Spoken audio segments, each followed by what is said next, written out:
Good evening everyone, and welcome back to Background Historian for yet another episode to help you fall fast asleep. Tonight we will exploring the women of the Middle Ages, and their different roles in society. The role of women during this time may be more vast than you think, so strap in, dim the lights, and prepare to learn about how women thrived and contributed during these years in history. Part 1. The Noble Lady. Introduction.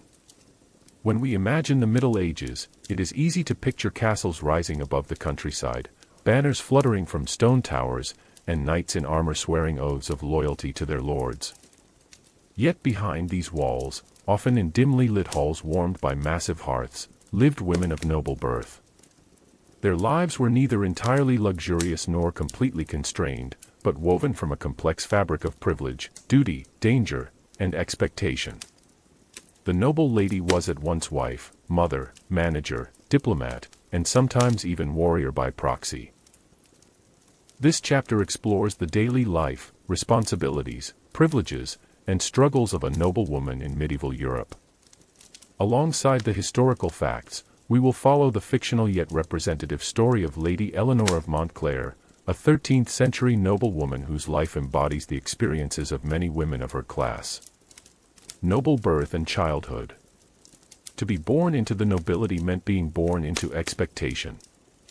Unlike peasant girls who grew up laboring in fields, the daughters of noble families were often raised within the castle walls, educated not only in household management but also in the arts of etiquette, piety, and alliance building. A noble girl's education was not primarily academic but practical. She was taught household skills, overseeing servants, managing food storage, organizing feasts. Piety, prayers, religious festivals, reading of scripture, if she had access to literacy. Courtly manners, how to greet, converse, and comport herself before guests. Marriage preparation, learning that her role in life was to secure alliances through matrimony. By the age of 12 or 13, many noble girls were already betrothed. These unions were not love matches but contracts designed to cement political or territorial alliances. A day in the life of Lady Eleanor. Let us walk with Lady Eleanor, fictional but inspired by records of noble women across medieval Europe. Morning, the day begins at dawn with the ringing of the castle chapel bells. Eleanor rises from her carved wooden bed, heavy curtains drawn back to let in the pale light. Servants assist her with dressing, lacing her gown and arranging her veil. She joins the household for morning prayers led by the castle chaplain. Breakfast, food is simple compared to the lavish feasts of evening, bread, cheese, watered wine. Noble ladies were expected to eat modestly in daily life, indulging only on holy days or great feasts. Mid-morning duties, Eleanor inspects the storerooms. She checks on grain supplies, salting of meats, and preservation of fish. Running a castle was like managing a small town, and the lady of the house ensured no waste threatened survival during winter or siege. She also receives reports from stewards and bailiffs about tenant disputes, crop yields, and rents. If her husband is away at war, as was often the case, she is effectively the acting lord of the estate. Her seal is affixed to documents, her judgments hold weight in manorial courts, and she corresponds with other nobles. Afternoon, Eleanor embroiders with her ladies-in-waiting, stitching patterns onto tapestries that decorate the castle halls. These sessions are more than leisure, they are also political arenas where women share news, gossip, and subtle influence. Evening, supper in the Great Hall is more formal. Musicians play, guests arrive, and Eleanor sits at the high table, visible to all. She is the embodiment of grace and dignity, hosting with warmth yet authority. Night. Before retiring, she prays before her bedchamber crucifix, entrusting her children and lands to God's protection. Responsibilities and influence. Contrary to stereotypes of passive medieval women, noble ladies wielded considerable power, though often indirect. Estate management, when husbands were absent, fighting in wars, joining crusades, or attending court, noble women managed entire estates. This included financial oversight, justice in local disputes, and supervising agricultural output. Marriage and diplomacy. A noble lady's marriage was a political act. Through dowries and alliances, she could shift the balance of regional power. Noble women often negotiated marriages for their children, strengthening family ties. Motherhood. Producing heirs was both a duty and a risk. Childbirth carried high mortality rates, and many noble women bore multiple children to secure succession.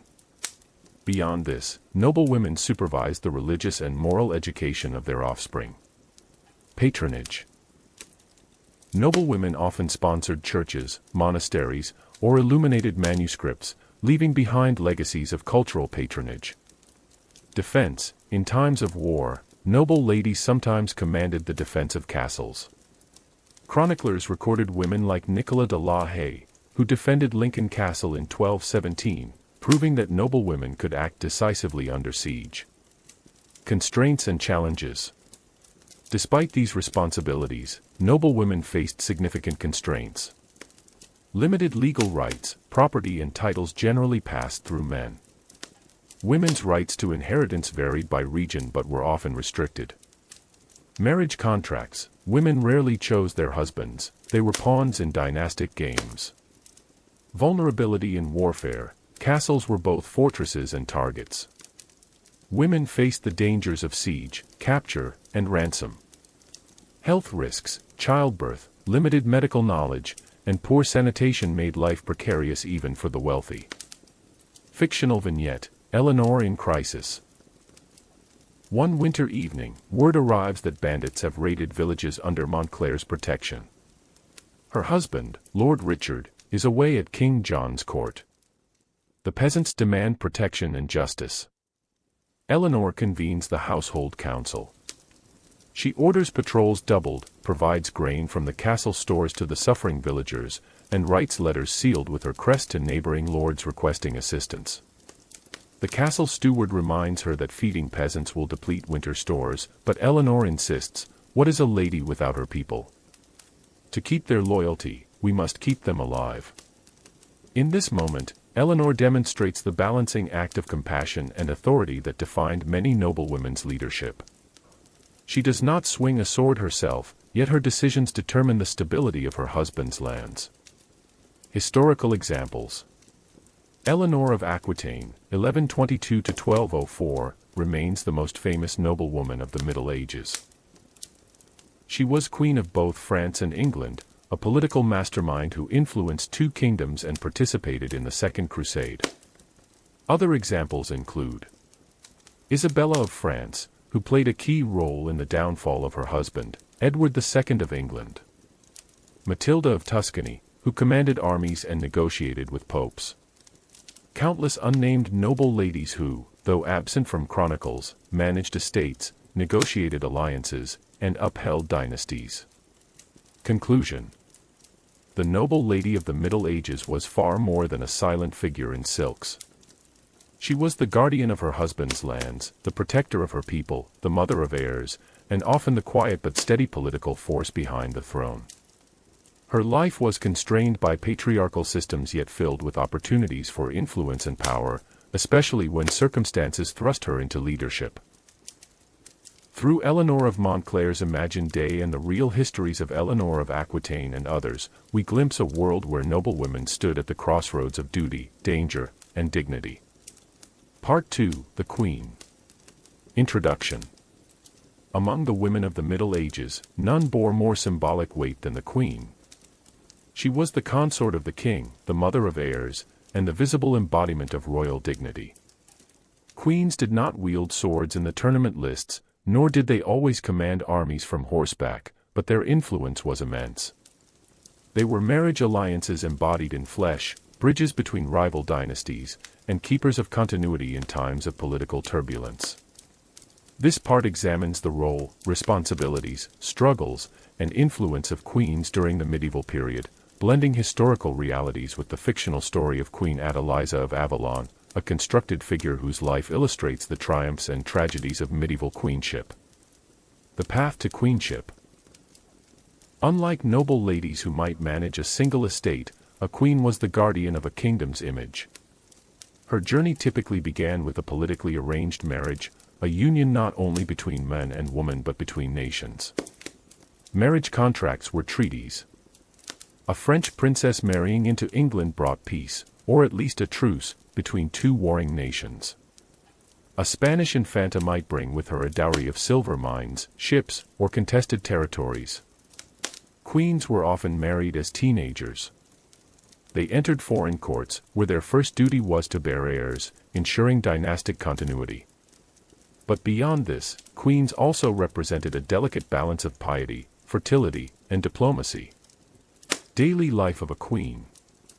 Let us imagine Queen Adeliza of Avalon, living in the mid-12th century. Though fictional, her story blends the documented routines of queens across Europe. Morning, at dawn, Adeliza rises within her royal chambers. Attendants dress her in rich garments, embroidered with gold thread. Unlike noblewomen, her clothing is not only a matter of propriety but also of politics. Each appearance before the court is a statement of majesty. Chapel service, she processes to the palace chapel, where she sits in a designated seat near the altar. Religious observance is crucial. A queen is expected to embody Christian devotion, interceding for her people. Council observations, though she does not sit in the king's council, Adeliza listens when permitted. Queens often whispered counsel privately to their husbands, shaping decisions indirectly. Some kings valued this, others resented it. Courtly duties, the queen presides over court ceremonies, receives ambassadors' wives, oversees feasts, and manages her own retinue of ladies-in-waiting. Charitable work, Adeliza endows convents, visits leper hospitals, and dispenses alms. These acts serve both spiritual devotion and political image, showing the queen as a mother to her people. Evening, feasts in the great hall end the day. Adeliza sits beside her husband, visible to nobles and foreign envoys. Every gesture is symbolic, her smile, her silence, even the way she lifts her goblet. Responsibilities and power. Queenship carried significant responsibilities. Dynastic continuity. A queen's most important role was to bear heirs. If she produced sons, her position was secure. If not, whispers of annulment or political disgrace could follow. Diplomacy. Queens often acted as mediators. They corresponded with foreign rulers, interceded in disputes, and smoothed over political rifts. Marriages themselves were diplomatic strategies. Intercession. Queens frequently interceded with kings on behalf of subjects. Petitioners would appeal to the queen, who then presented their case to her husband. Chroniclers praised such queens as merciful. Patronage of religion and arts. Many queens sponsored abbeys, churches, or illuminated manuscripts. These served as both acts of piety and lasting political monuments. Regency. In times of absence, if the king was at war, crusading, or deceased, queens sometimes ruled as regents. They were entrusted with governance until heirs came of age, wielding real power. Constraints and perils. Despite their grandeur, queens lived precariously. Childbirth dangers, many queens died giving birth, their bodies sacrificed to dynastic survival. Political targets, as foreign-born consorts, queens were often distrusted by native nobles. Accusations of favoritism toward their birth country could undermine them. Limited autonomy, their roles depended on the king's favor. A displeased husband could annul a marriage, cast aside a queen, or confine her to a convent. Intrigue and rivalries, life in court was a dangerous game. Queens contended with ambitious mistresses, scheming courtiers, and even rebellious children. Fictional vignette, Adeliza in crisis. News arrives that the king's forces have suffered defeat. Panic stirs in the capital. While the king prepares a counteroffensive, Adeliza summons the royal council. Nobles, suspicious of her foreign birth, murmur that she has no authority. Yet Adeliza speaks with calm conviction. My lord husband is absent, but the kingdom does not sleep. Grain must be distributed to the poor, lest hunger turn loyalty to rebellion. The treasury will open its coffers, the people shall know their queen stands with them. Her command silences the room. By evening, she rides in procession through the streets, distributing bread. Chroniclers would later record how the people called her Mater Patriae, mother of the country. Historical examples. Many real medieval queens left deep marks on history. Eleanor of Aquitaine, 1122–1204. Queen of France and later of England, she was one of the most powerful women of her age. She participated in the Second Crusade, patronized troubadours, and influenced dynastic politics for decades. Matilda of England, 1102–1167. Though never crowned, she fought for a right to the English throne, plunging the realm into a civil war known as the Anarchy. Blanche of Castile, 1188–1252. As Queen and later Regent of France, she guided her son Louis IX and secured the stability of the French monarchy. Isabella of France, 1295–1358. Married to Edward II of England, she played a central role in his downfall and the rise of her son, Edward III. Queens as cultural icons. Queenship was not just political, it was cultural. Queens became symbols in literature, religious imagery, and popular imagination. They were idealized in romances as virtuous ladies and vilified in chronicles when they defied expectations. Even their coronations carried immense symbolism. Anointing a queen was not just legitimizing a marriage but affirming her as a consecrated figure, almost sacred in her role as mother of the realm. Conclusion. The queen was the linchpin of dynastic politics, the symbol of piety and fertility, and often the hidden hand in governance. Though she lived in gilded halls, her life was fraught with peril, political suspicion, childbirth dangers, and the whims of kings and courtiers. Through the fictional Queen Adeliza of Avalon, we glimpse the balancing act between fragility and power that defined queenship. And through Eleanor of Aquitaine, Blanche of Castile, and others, we see how real women shaped nations, cultures, and histories far beyond their ceremonial roles. Part 3. The Nun. Introduction. When we think of women in the Middle Ages, nuns often emerge as some of the most visible figures. Unlike peasants who toiled in fields or queens who governed kingdoms, nuns occupied a space between worldly life and spiritual devotion.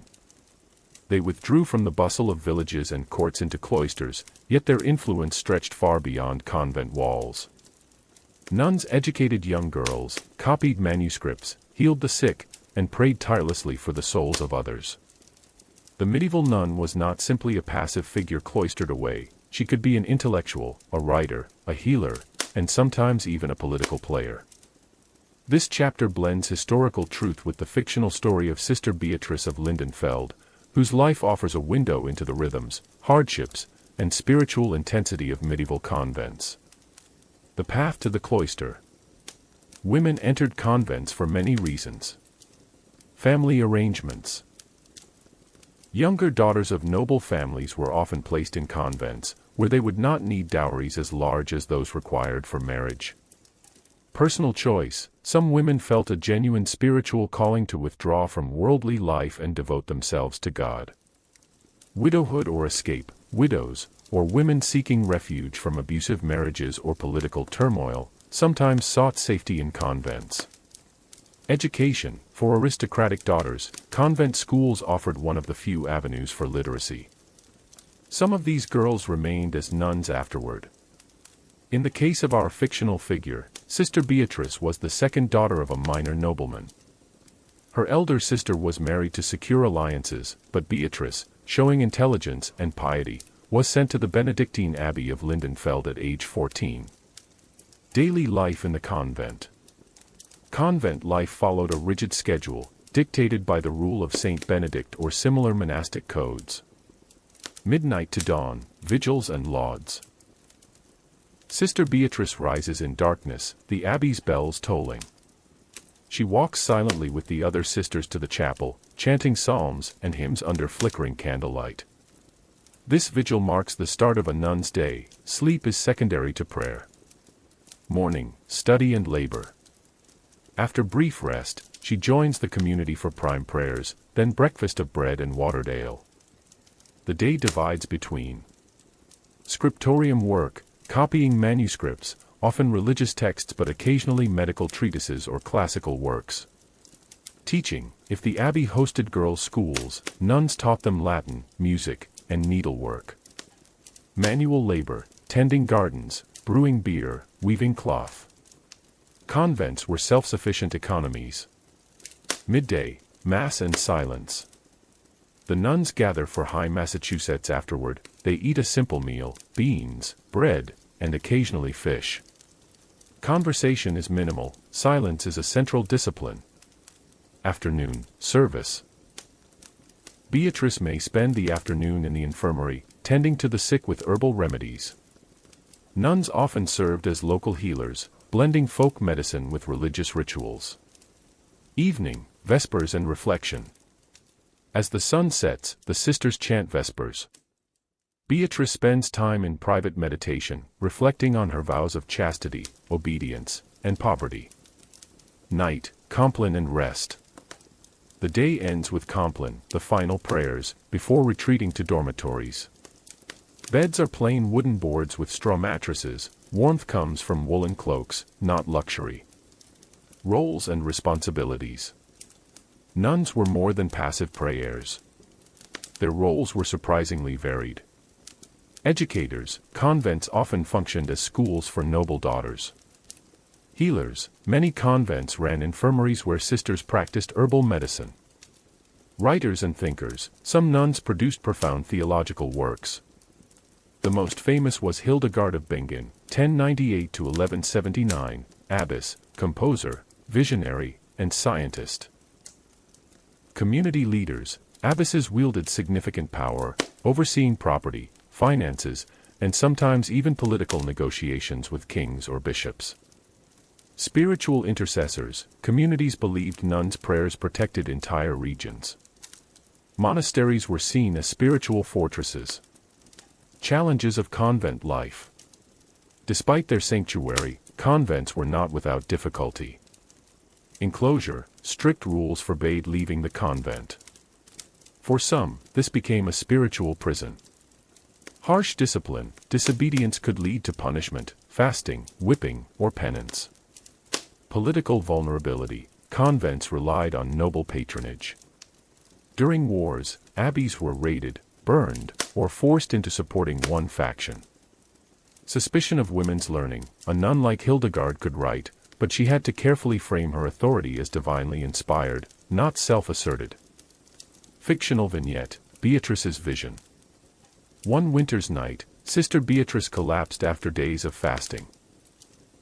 In her feverish state, she claimed to see a vision, a vast tree whose roots pierced the earth and whose branches touched heaven. Birds nested in its boughs, singing psalms, while serpents coiled around its trunk. When she awoke, the abbess asked her to describe it. Beatrice spoke of the tree as the church, sheltering the faithful but threatened by corruption. The abbess, wary, reminded her to remain humble. Yet word of her vision spread, and pilgrims began visiting Lindenfeld Abbey, seeking Sister Beatrice's prayers. Such visions were not uncommon. Nuns who experienced them could become revered, but they also risked suspicion from bishops who feared heresy. Historical examples. Several nuns of the Middle Ages left enduring legacies. Hildegard of Bingen wrote treatises on theology, medicine, and music, and corresponded with emperors and popes. Hrotsvitha of Gandersheim, c. 935 to 1002, a nun who composed dramas, offering a rare female voice in medieval literature. Clare of Assisi, 1194 to 1253, founded the Poor Clares Order, embracing extreme poverty alongside Francis of Assisi. Julian of Norwich, 1343 to 1416, though technically an authoress rather than a nun, she wrote Revelations of Divine Love, one of the most famous mystical texts of the Middle Ages. The nun as a symbol. In literature and sermons, nuns were held up as symbols of purity, devotion, and chastity. Yet satirical works sometimes mocked them, portraying convents as places of hidden indulgence. The reality was more complex. While many lived faithfully, some abbesses wielded wealth and luxury that rivaled noble households. Conclusion. The life of a nun was one of paradox, withdrawal from the world, yet influence over it.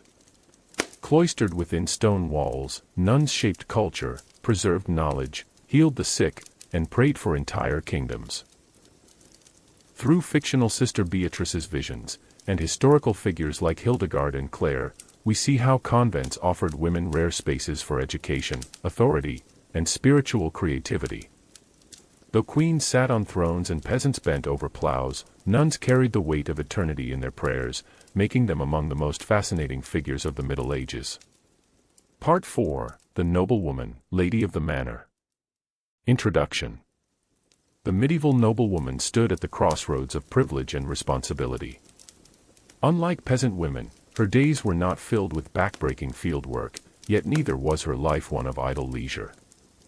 She was expected to manage estates, secure alliances through marriage, and maintain the dignity of her household. Her life, though sheltered from hunger and hardship in ways peasants never knew, was shaped by duty to her family, her husband, her children, and often her king. This chapter weaves together historical detail with the fictionalized account of Lady Eleanor of Ravensbrück, a noblewoman of 13th-century England, whose daily routine and challenges illustrate what it meant to be Lady of the Manor. Marriage and family obligations. Noblewomen were seldom free to choose their own husbands. Marriages were arranged alliances, designed to consolidate power, secure land, or strengthen political ties. Girls might be betrothed as early as childhood, with marriages finalized by their early teens. Lady Eleanor was married at 15 to Sir Richard of Ravensbrück, a knight whose rising fortunes made him a valuable match. The union joined two families' lands and secured military support for her father's holdings. For Eleanor, this meant leaving her family home and entering her husband's castle, a place both grand and isolating. Her primary duty was to bear heirs, especially sons, ensuring the continuation of her husband's lineage. Yet her responsibilities extended far beyond the nursery. Daily life of a noblewoman. Life within the manor was ordered, ritualized, and filled with obligations. A noblewoman's day often resembled that of the men in her household, but with distinct responsibilities. Morning, oversight of household. Lady Eleanor awoke in chambers warmed by a great hearth. While servants dressed her in fine gowns of wool and fur, she listened to reports from her steward. She oversaw the running of the estate, which included supervising cooks, laundresses, and maids, ensuring supplies of grain, meat, and ale were managed properly, checking on textile production, as noble households often produced their own linens and garments. Midday, religious and social duties. Religion structured her life. Eleanor attended Mass in the castle's private chapel, her prayer book richly illuminated. Afterward, she entertained guests, negotiated local disputes, or wrote letters. Often dictated, as literacy varied among noblewomen. Afternoon, estate management. When her husband was away on campaign, Eleanor acted as deputy lord. She might sit in on disputes between tenants, issue orders to the bailiff, and inspect harvest yields. Many noblewomen were skilled administrators, trusted to handle financial records and taxation. Evening, leisure and family. As the sun set, Eleanor joined her family in the great hall for dinner. Meals featured roasted meats, pottage, bread, and spiced wine.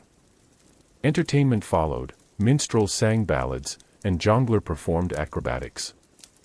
For Eleanor, leisure also included embroidery, reading romances, or playing musical instruments. Responsibilities beyond the household.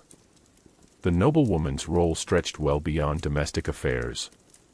Defender of the castle. During her husband's absence, Lady Eleanor might be responsible for defending the manor. Chronicles tell of women who commanded garrisons, organized defenses, and even negotiated surrenders. Patron of the arts and church. Noblewomen sponsored chapels, monasteries, and illuminated manuscripts. Eleanor commissioned a psalter for her children's education, ensuring their souls were nurtured alongside their intellects. Matchmaker and diplomat. she negotiated marriages for her children and kin, maintaining the delicate web of alliances upon which noble power depended. Fictional vignette: The Siege of Ravensbrück. One autumn, while Sir Richard was away with the king, rival knights laid siege to Ravensbrück Castle. With the gates barred and men-at-arms outnumbered, Eleanor took command. She organized the archers along the battlements, rationed food in the storerooms, and rallied her household with prayers in the chapel. After 2 weeks of resistance, she sent a messenger through a secret postern gate to call for aid. Reinforcements arrived, and the attackers fled. Her bravery became legend in the Shire, and she earned respect not only as Lady of the Manor but as its protector. Women of History. Lady Eleanor's story mirrors real women of the Middle Ages. Matilda of Tuscany, 1046 to 1115, a powerful noblewoman who commanded armies and supported the papacy. Eleanor of Aquitaine, 1122 to 1204, queen of both France and England, she shaped politics across Europe, led armies, and supported the arts. Margaret of Beverley, died in 1216, a noblewoman who defended Jerusalem during the Crusades. These examples reveal that noblewomen were more than passive wives, they could wield enormous influence. Challenges and restrictions.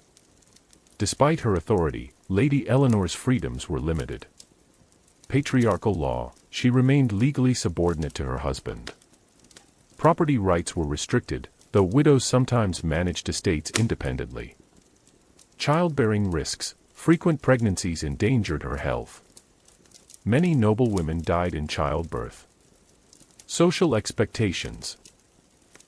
She was expected to embody virtue, chastity, and piety, serving as a moral example. Symbolism and representation. In literature and art, noblewomen were often depicted as ladies of courtly love, beautiful, distant, and idealized. Troubadours sang of their grace, knights pledged service to them in tournaments. Yet beneath the poetry lay the reality: women like Eleanor were administrators, mediators, and guardians, their power balanced between autonomy and dependence. Conclusion. The noblewoman's life was one of contrasts. She enjoyed wealth, fine clothing, and respect, but her days were filled with duty, risk, and the weight of expectations. As Lady Eleanor of Ravensbrück shows us, noblewomen were not merely ornaments of chivalric society. They were household managers, estate rulers, defenders of castles, and shapers of alliances. In the great halls of Europe, their voices echoed, not always recorded in chronicles, but undeniably vital to the structure of medieval life. Part 5: The Queen: Power, Symbol, and Burden. Introduction. Among medieval women, none stood in a position more visible, or more scrutinized, than the queen. To be a queen was to embody contradictions: revered as the mother of the realm, yet often distrusted as a foreigner, exalted in ritual, yet overshadowed by her king, powerful in influence, yet vulnerable in politics. Queens were symbols of continuity and divine order, but they were also flesh and blood women navigating dynastic marriages, childbearing, diplomacy, and sometimes open warfare. In this chapter, we meet Queen Isabella of Thornwick, a fictional composite figure modeled after real queens like Eleanor of Aquitaine, Blanche of Castile, and Isabella of France. Her imagined experiences help us explore what it truly meant to live as a medieval queen.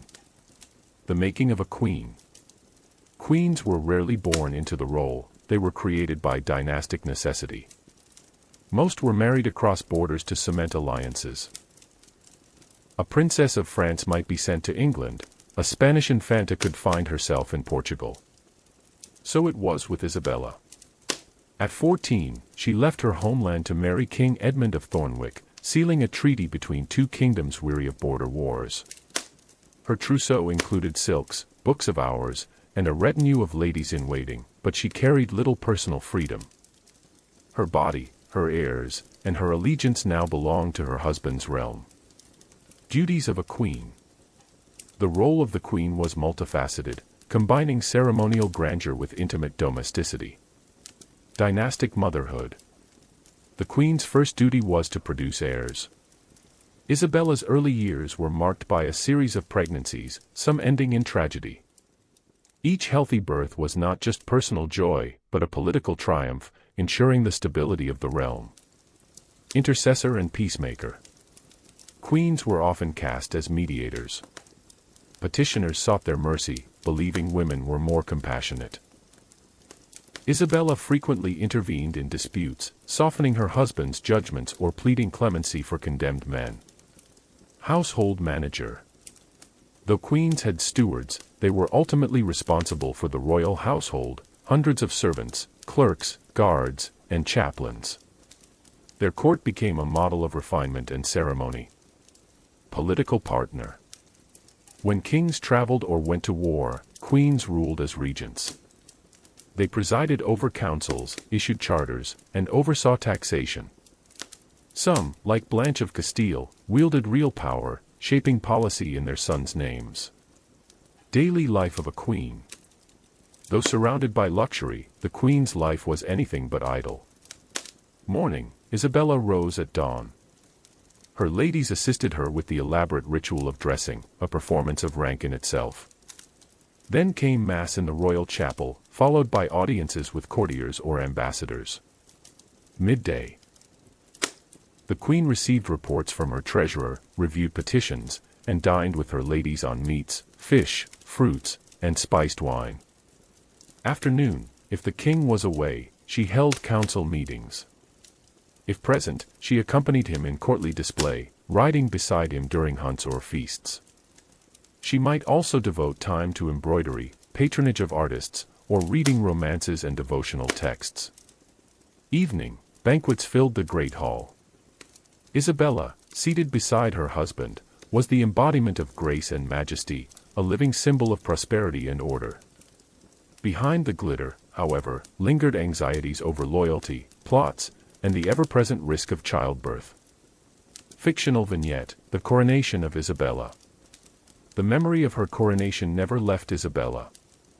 Clad in robes heavy with ermine, she walked barefoot upon rush-strewn floors to the great cathedral altar. Bishops anointed her with holy oil, crowning her with a diadem nearly too heavy for her young neck. The crowd roared approval, but Isabella's heart trembled. In that moment, she ceased to be a girl. She was the mother of the nation, the second half of divine kingship. From then on, her smiles and gestures would not be her own, they belonged to Thornwick. Queens in history. Isabella's story is a tapestry woven from real queens whose lives illuminate the range of medieval queenship. Eleanor of Aquitaine, 1122–1204, perhaps the most famous, she was queen of both France and England, led crusades, and governed vast lands in her own right. Blanche of Castile, 1188–1252, regent of France, she ruled with firmness and wisdom during her son Louis IX's minority. Isabella of France, 1295–1358, known as the She-Wolf of France, she deposed her husband Edward II and ruled England with her lover Roger Mortimer. Margaret of Anjou, 1430–1482, a formidable queen during the Wars of the Roses, she commanded armies and fought fiercely for her son's claim to the throne. Challenges and constraints. Though queens could wield influence, their power was fragile. Foreignness, many were resented as outsiders, distrusted by their adopted realm. Isabella, too, faced whispers of being the foreign queen. Childbearing risks, high infant and maternal mortality haunted queens as much as peasant women, though attended by physicians. Political hostility, queens who acted boldly were sometimes vilified, accused of witchcraft, adultery, or tyranny. Their successes could be reframed as threats. Fictional vignette: The Regent. When King Edmund marched to war in France, Isabella was left as regent. She presided over the council in a great oak chair, listening as barons debated taxation. With measured words, she persuaded them to grant levies, invoking not only loyalty to the king but to her as guardian of his children. Later that night, alone in her chamber, she confessed her fear to her confessor: "I was not born to rule men, yet God has set me in this place. If I falter, the realm falters." Her courage held. Under her regency, the kingdom remained stable until Edmund's return. The Queen as cultural icon. queens were not only rulers but symbols of femininity and virtue. Poets praised them as paragons of beauty and chastity, while artists painted them enthroned beside their kings, halos of divine right glowing above. Yet the reality was grittier. They navigated court intrigues, survived childbirth, and bore the weight of entire dynasties on their shoulders. Their lives were both dazzling and dangerous, a balance of ritualized grace and ruthless politics. Conclusion. The medieval queen was never merely the king's consort. She was a mother, mediator, regent, and diplomat. In her person, the kingdom saw both its continuity and its vulnerability. Through the imagined life of Queen Isabella of Thornwick, and the real stories of Eleanor, Blanche, Isabella, and Margaret, we glimpse the paradox of queenship, exalted yet constrained, revered yet resented, powerful yet precarious. To be queen was to embody the realm itself, in both its splendor and its peril. Part 6, The Nun, Devotion, Learning, and Cloistered Life. Introduction. If the queen symbolized majesty and power, the nun symbolized devotion, stability, and spiritual purity. While peasants labored in fields and noble women tended castles, nuns spent their lives in enclosed communities devoted to prayer, study, and service. Yet, cloistered walls did not always mean silence or invisibility. Nuns preserved knowledge, composed music, wrote visionary theology, and managed vast estates. Their lives, though bounded by vows, could offer opportunities unavailable to many medieval women. Paths to the convent. For many medieval girls, entry into a convent was less a personal choice than a family decision. Younger daughters of nobles were often given to God, as a way of securing both spiritual merit and financial savings. Since marrying off a daughter with a dowry could be more costly than paying for her entry into a convent. But there were also women who chose this path out of conviction. A longing for holiness, a desire to escape marriage, or a wish for education drew them to the cloister. Sister Agnes of St. Mary's, our fictional guide, entered the convent at age 12, sent by her parents after her elder sisters married. She carried with her a small psalter and a nervous heart, wondering if she would ever see her family again. Vows and identity. Life as a nun revolved around the three vows.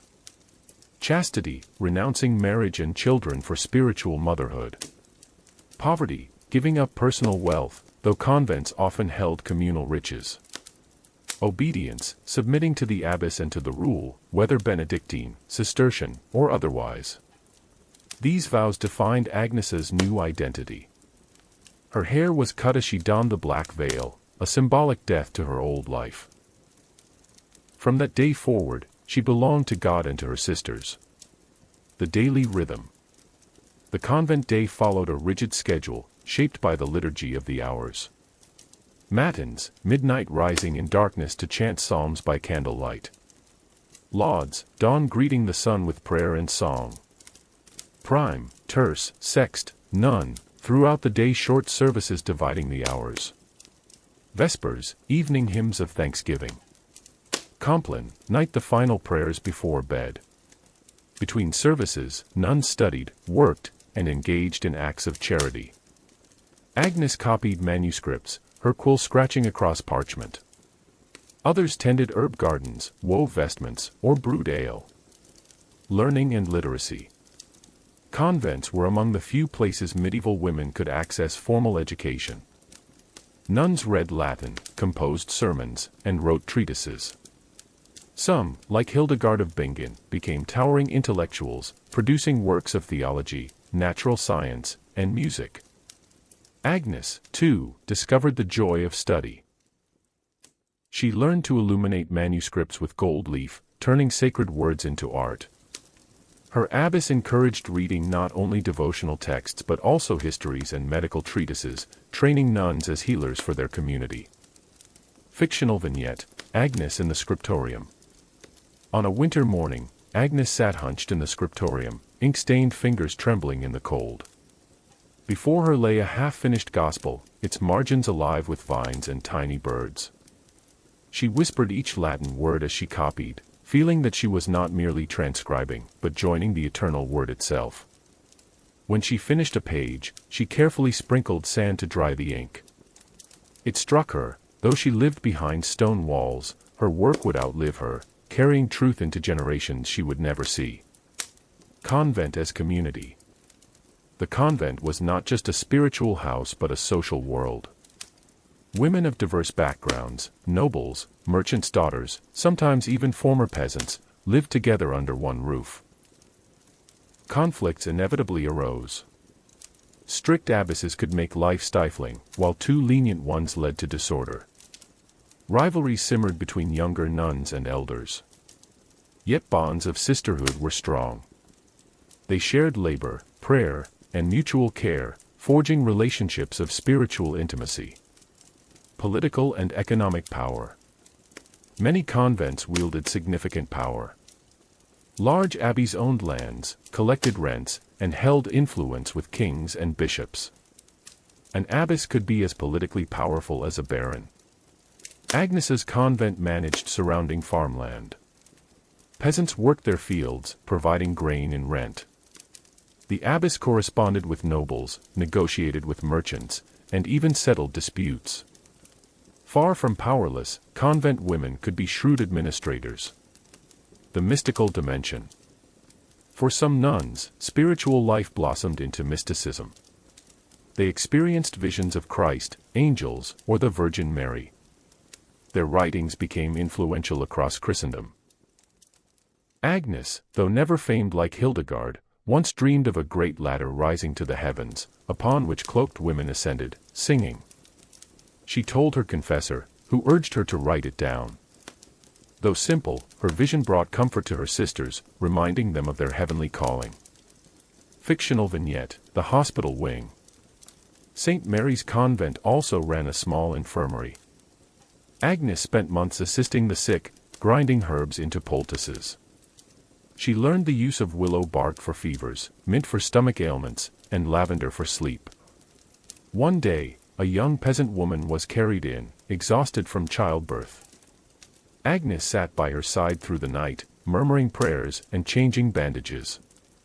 The woman whispered, "You are like a mother to me." Agnes, childless by vow, felt a pang of sorrow mixed with joy. Perhaps this was her true motherhood, tending souls and bodies alike. Constraints and criticisms. Yet cloistered life was not without hardship. Enclosure. Strict rules barred nuns from leaving the convent or engaging freely with the outside world. Some chafed at the restrictions. Corruption, in certain places, lax discipline led to scandals, nuns accused of vanity, wealth, or even affairs. Critics of the church often cited such failings. Dependence on men, though abbesses ruled within, they remained subject to bishops and papal authority. Their autonomy was always limited. Agnes sometimes longed for the freedom of her married sisters, who walked freely through markets with their children. But then, watching the sunrise through stained glass, she felt her life was no prison, but a chosen offering. The legacy of nuns. Despite constraints, medieval nuns left a lasting legacy. Preserving knowledge through manuscripts. Developing music and liturgy. Offering education to girls. Serving the poor and sick. Producing visionary theology that influenced medieval spirituality. Their lives remind us that women in the Middle Ages were not confined to silence. Within cloisters, they cultivated intellectual, artistic, and spiritual achievements that shaped European culture. Conclusion. The life of a medieval nun was a paradox of enclosure and influence, silence and song, poverty and wealth. Behind convent walls, women like Agnes lived lives that were at once hidden and profoundly impactful. While queens wielded public power and peasants labored in fields, nuns offered a different model, a life dedicated wholly to prayer, service, and learning. Their cloisters became sanctuaries of wisdom, compassion, and faith, sustaining the spiritual fabric of the Middle Ages. Part 7: The Peasant Woman, Toil, Survival, and Community. Introduction. If queens and nuns lived behind walls of power or cloister, the peasant woman lived under the open sky, exposed to mud, hunger, and the rhythm of the seasons. She was the backbone of medieval Europe, though rarely celebrated.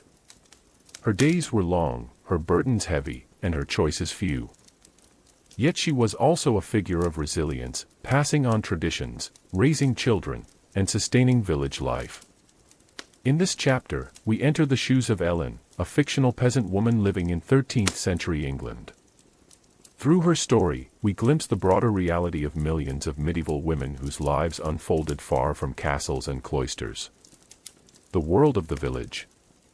Most peasants lived in small villages clustered around a manor. Fields stretched outward in strips, divided into common land, meadow, and woodland.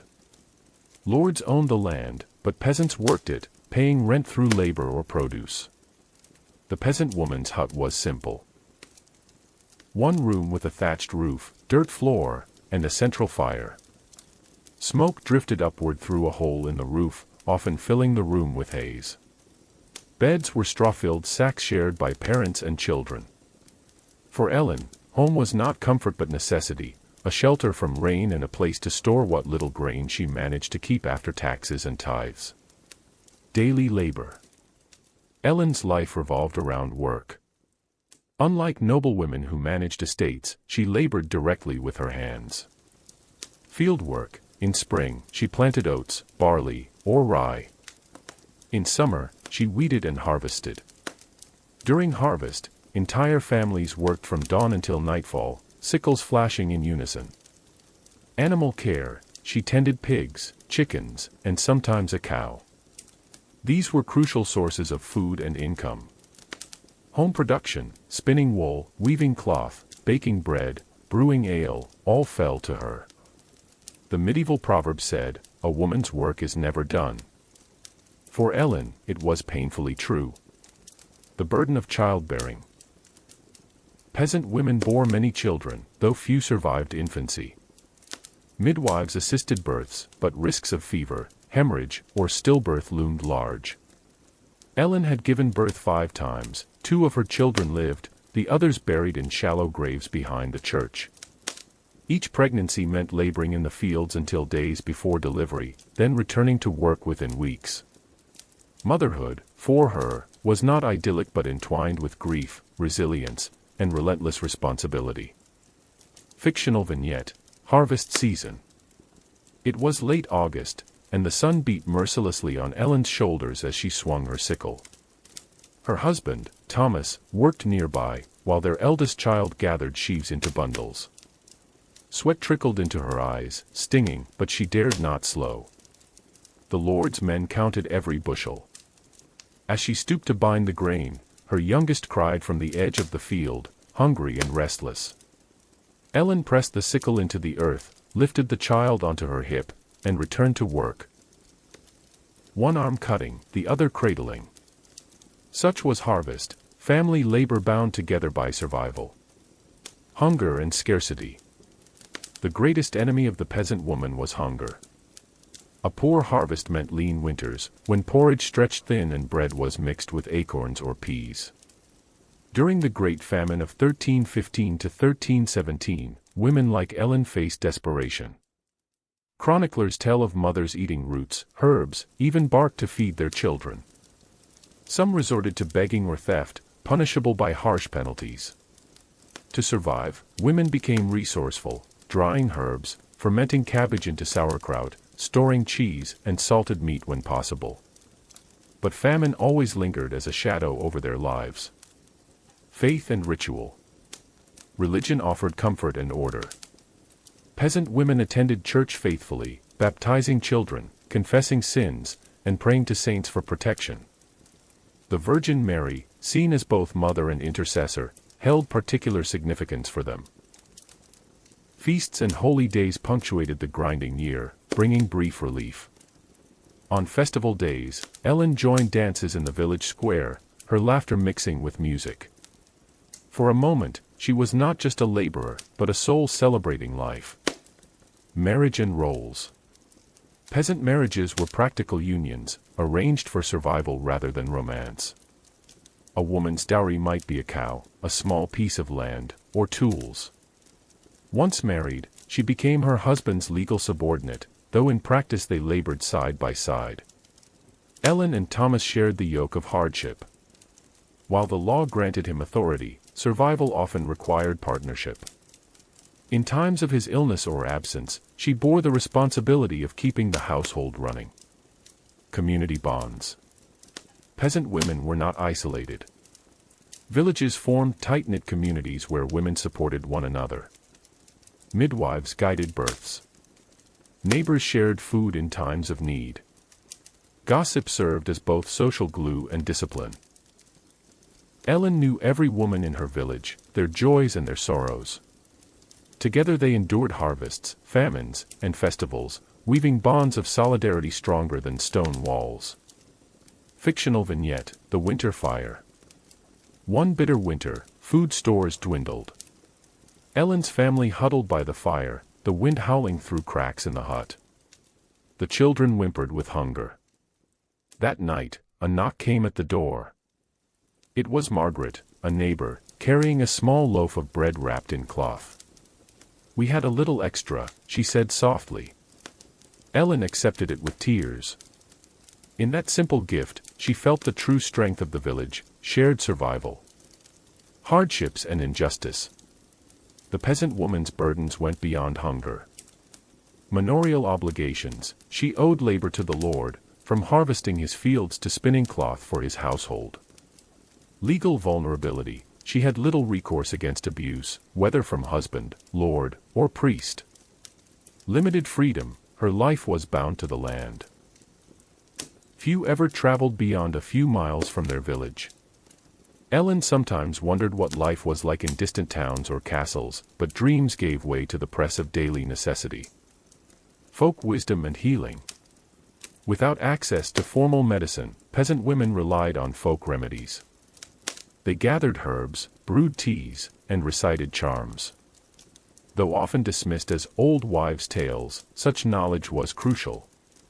Ellen herself knew which roots eased coughs, which salves healed cuts, and which plants could ease childbirth pains. In this, she carried generations of women's wisdom, a legacy passed from mother to daughter. Moments of joy. Despite hardship, joy found its way into peasant life.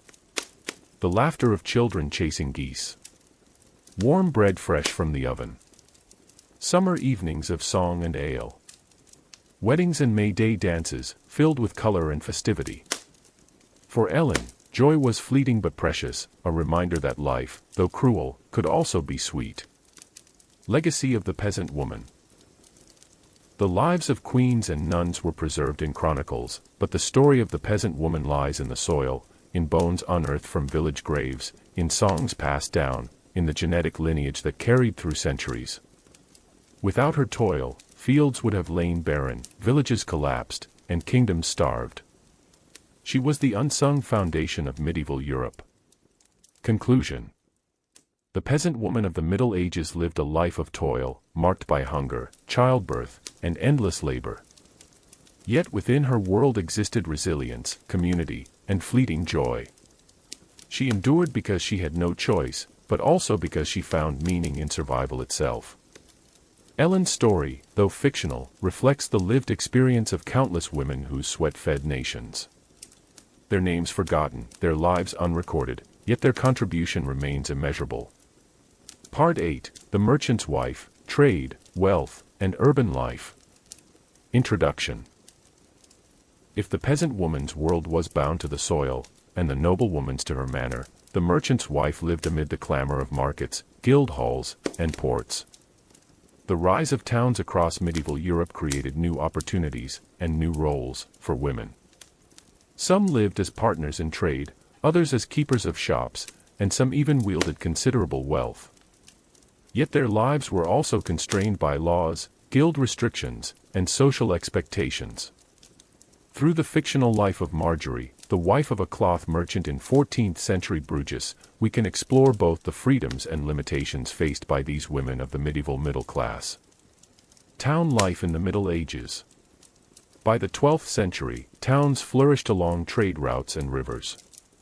Places like Bruges, Venice, and London bustled with commerce.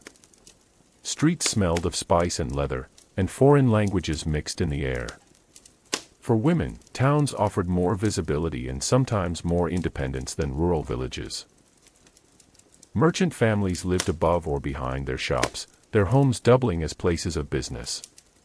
Marjorie's house, for example, was narrow but tall, with a ground-floor shop, storerooms above, and bedrooms in the attic. Partnership in business. Unlike noble marriages bound to land, many urban marriages revolved around commerce. Husbands and wives often worked as business partners. Wives managed accounts and correspondence. They supervised apprentices and shop staff. They sold goods at market stalls. Marjorie helped Thomas, her husband, in the cloth trade.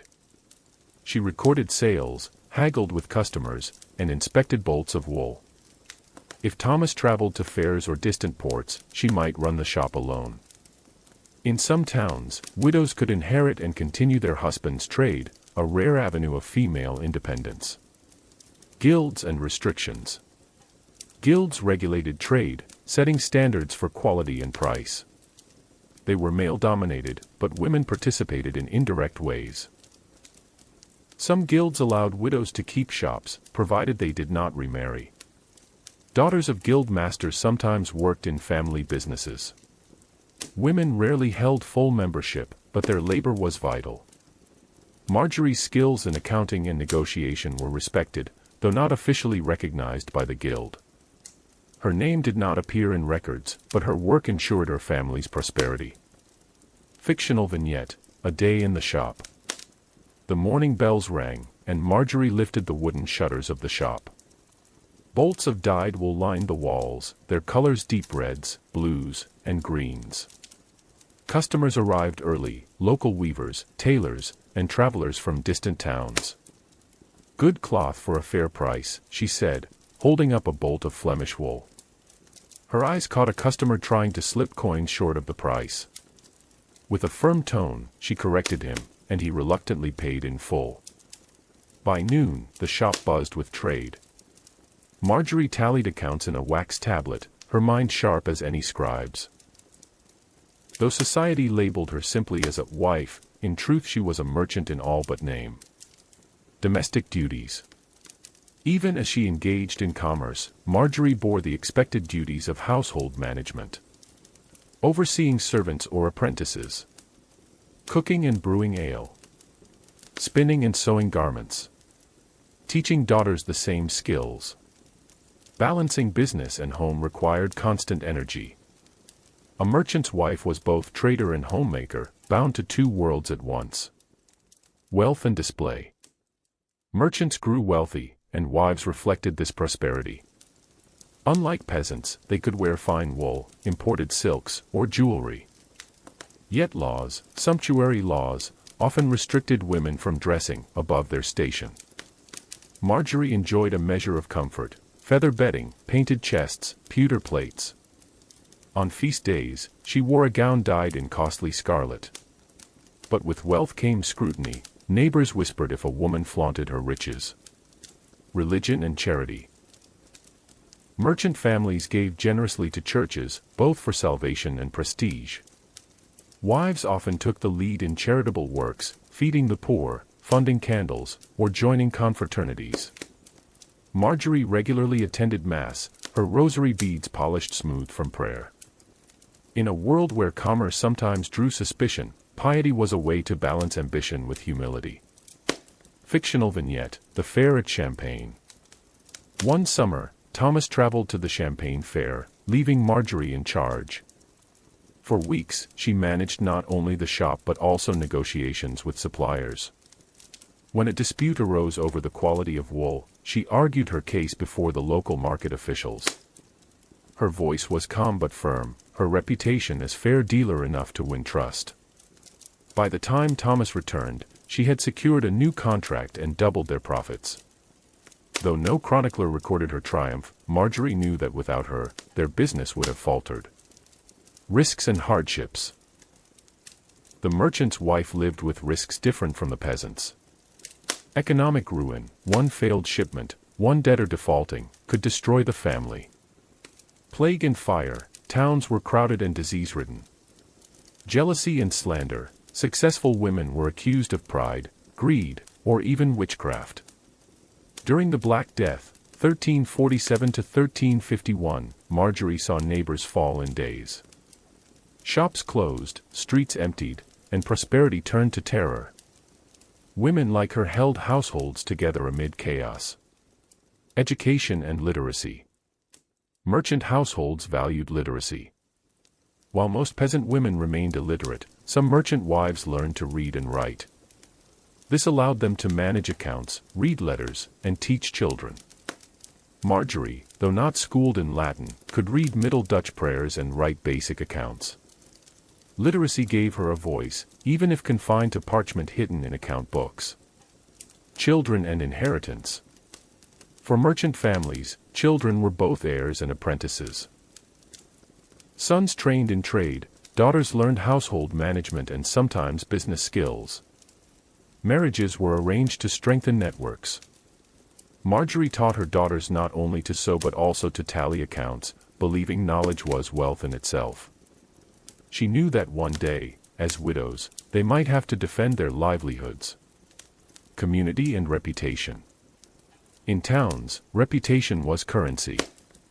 A merchant's wife had to embody honesty, modesty, and diligence. Gossip could ruin trade as quickly as bad cloth. Marjorie cultivated goodwill, offering fair prices, extending credit wisely, and attending church regularly. Her name, though not inscribed on guild rolls, was carried in the mouths of neighbors as a respectable woman. Joys of urban life. Unlike peasants bound to harvest, urban women enjoyed markets, festivals, and theater. Marjorie attended pageants, heard traveling minstrels, and watched processions. Feast days brought color and merriment to gray streets. She relished these moments, sipping spiced wine, laughing with friends, feeling part of a wider, bustling world. Legacy of the merchant's wife. The merchant's wife stood between two extremes, freer than the serf, yet constrained by guilds and gender. She was a partner in trade, a keeper of accounts, a figure balancing ambition with duty. Though her name seldom appears in chronicles, her fingerprints remain in ledgers, wills, and contracts, evidence of women who helped build Europe's urban prosperity.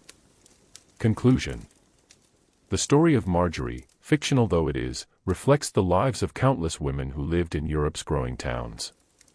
Merchants' wives straddled two worlds, domestic and commercial, private and public.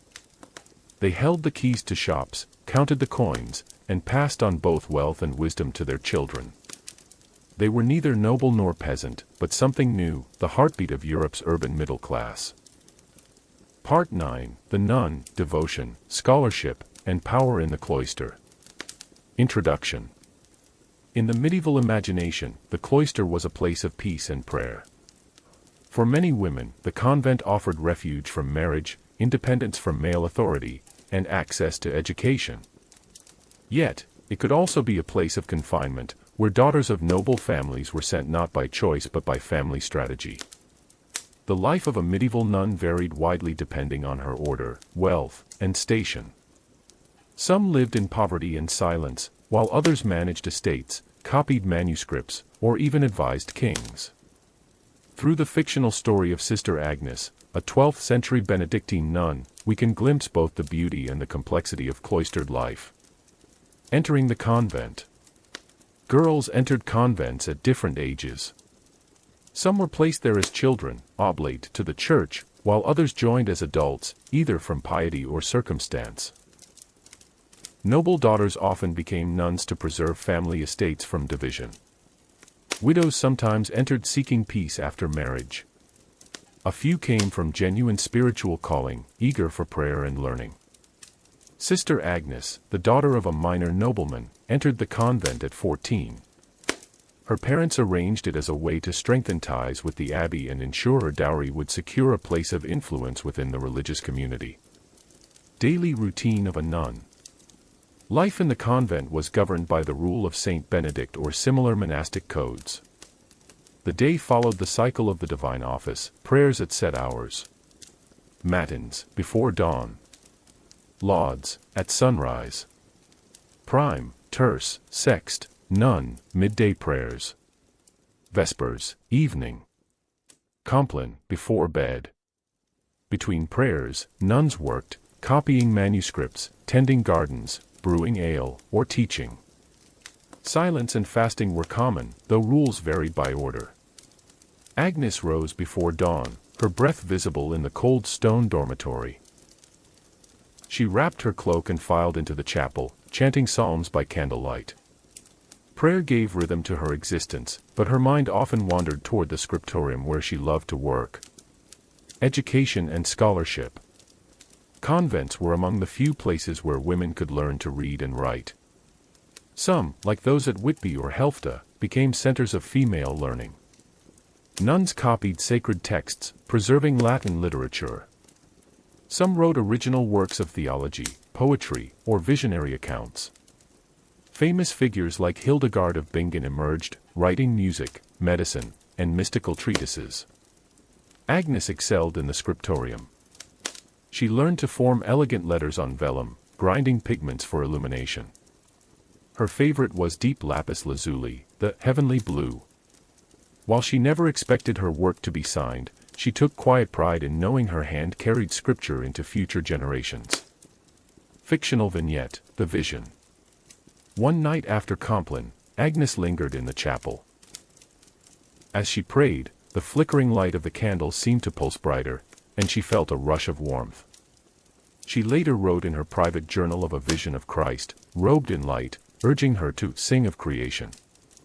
Though fearful of being accused of pride, she shared it with the prioress, who encouraged her to write hymns. Her music soon joined the convent's repertoire. Though history would forget her name, the women of her community carried her voice in song. Work and labor. Convents were not only centers of prayer but also of economic activity. Wealthy abbeys held lands, mills, and fisheries. Nuns supervised tenants, collected rents, and defended property rights. Poorer convents survived through manual labor, spinning, weaving, tending orchards, or producing medicinal herbs. Agnes' convent belonged to a wealthy order. She saw both sides, the dignity of spiritual life and the worldly concerns of property management. Once, she accompanied the abbess to court to settle a land dispute, realizing that spiritual women also wielded temporal power. Restrictions and discipline. Despite these opportunities, convent life was also restrictive. Enclosure laws barred nuns from leaving the cloister. Contact with men was heavily regulated. Punishments for disobedience included fasting, silence, or isolation. For some, this life was a chosen path of devotion. For others, it felt like prison. Agnes sometimes longed to walk freely in the marketplace, to hear laughter and music beyond the cloister walls. But she knew she would never marry, never hold a child of her own. Instead, she embraced the role of spiritual mother to her sisters. Spiritual authority. Though barred from priesthood, nuns could wield moral influence. Some abbesses advised kings, managed vast lands, and were revered as holy women. Visionary nuns sometimes attracted pilgrims, their reputations rivaling male clergy. Agnes Abbess was a formidable woman, respected even by bishops. Under her leadership, the convent prospered, its gardens lush, its library growing. Agnes often marveled that women, so often silenced in the world outside, could hold such authority within cloistered walls. Fictional vignette, A Crisis of Faith. During the famine of 1315, beggars crowded the convent gates. Agnes struggled with guilt, while the convent feasted on fish and bread, peasants starved outside. She asked herself whether her prayers truly mattered compared to hunger. In her journal, she wrote, "What is prayer if not action? What is devotion if not love for the poor?" The abbess allowed extra alms to be distributed, and Agnes herself worked in the kitchens to prepare food for the hungry. In this, she felt a deep unity between faith and labor. The paradox of freedom and confinement. Convent life offered a paradox. For some, it was the only space of intellectual freedom available to women. For others, it was a cage, chosen not by them but by their families. Agnes found moments of joy in her books and her music. Yet she sometimes dreamed of what life beyond the cloister might have been. Death and legacy. When Agnes died in her 60s, her sisters carried her to the convent graveyard. No chronicler recorded her deeds, but her manuscripts remained, her illuminations shining centuries later. Her hymns lingered in the voices of future generations of nuns. In her obscurity, she shared the fate of thousands of women whose devotion sustained the medieval church, whose labor preserved culture, and whose prayers echoed long after their names were forgotten. Conclusion. The nun's life in the Middle Ages was complex, at once restrictive and empowering, cloistered and influential. Through prayer, work, and learning, women like Sister Agnes shaped the spiritual and intellectual life of Europe. They may not have held swords or crowns, but they wielded pen, song, and prayer. And with them, they shaped the soul of the medieval world. Part 10: The Queen, Power, Politics, and the Crown. Introduction. When we imagine medieval queens, we may picture jeweled crowns, silk gowns, and great halls filled with courtiers. Yet queenship was far more than ceremony. A queen was wife, mother, diplomat, sometimes regent, and often a symbol of dynastic legitimacy. Though barred from formal kingship in most realms, queens could wield immense power, sometimes from behind the throne, sometimes boldly at its center. This chapter will examine the lives of queens by blending historical realities with the fictional story of Queen Eleanor of Lothria, a composite figure inspired by queens such as Eleanor of Aquitaine, Isabella of France, and Margaret of Denmark. Through her, we see the burdens and opportunities of medieval queenship. Marriage as diplomacy. Unlike noblewomen or peasants, a queen's marriage was rarely her choice. It was a political contract binding kingdoms together.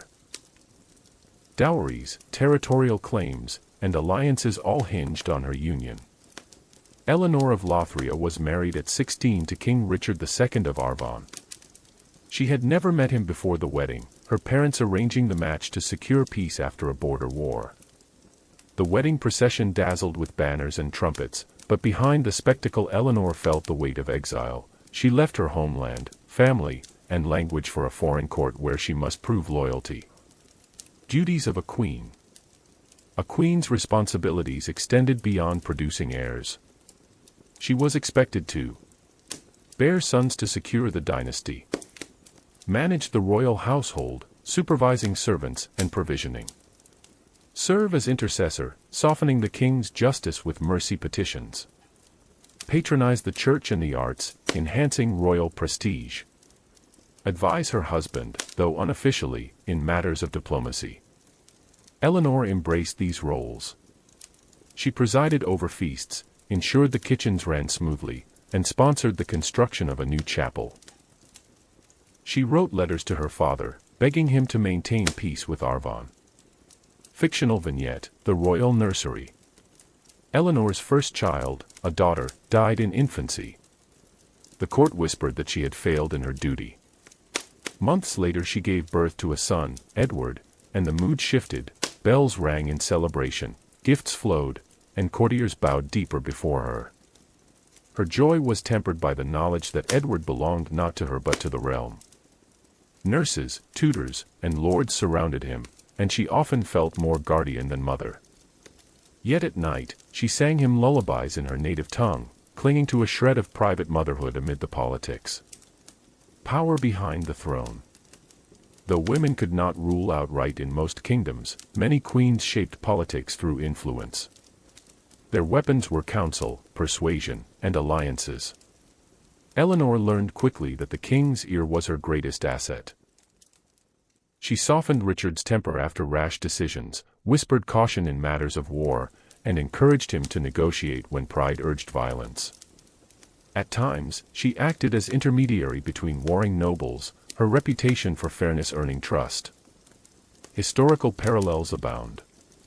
Eleanor of Aquitaine rode on crusade and governed lands larger than her husband's. Isabella of France orchestrated the overthrow of her own husband, Edward II. Blanche of Castile served as regent of France, wielding power in her son's minority. Queenship in ceremony. Public display was central to queenship. Coronations, feasts, processions, and patronage of churches displayed the queen as the embodiment of prosperity and fertility. Eleanor's coronation involved anointing with holy oil, crowning, and seating beside the king.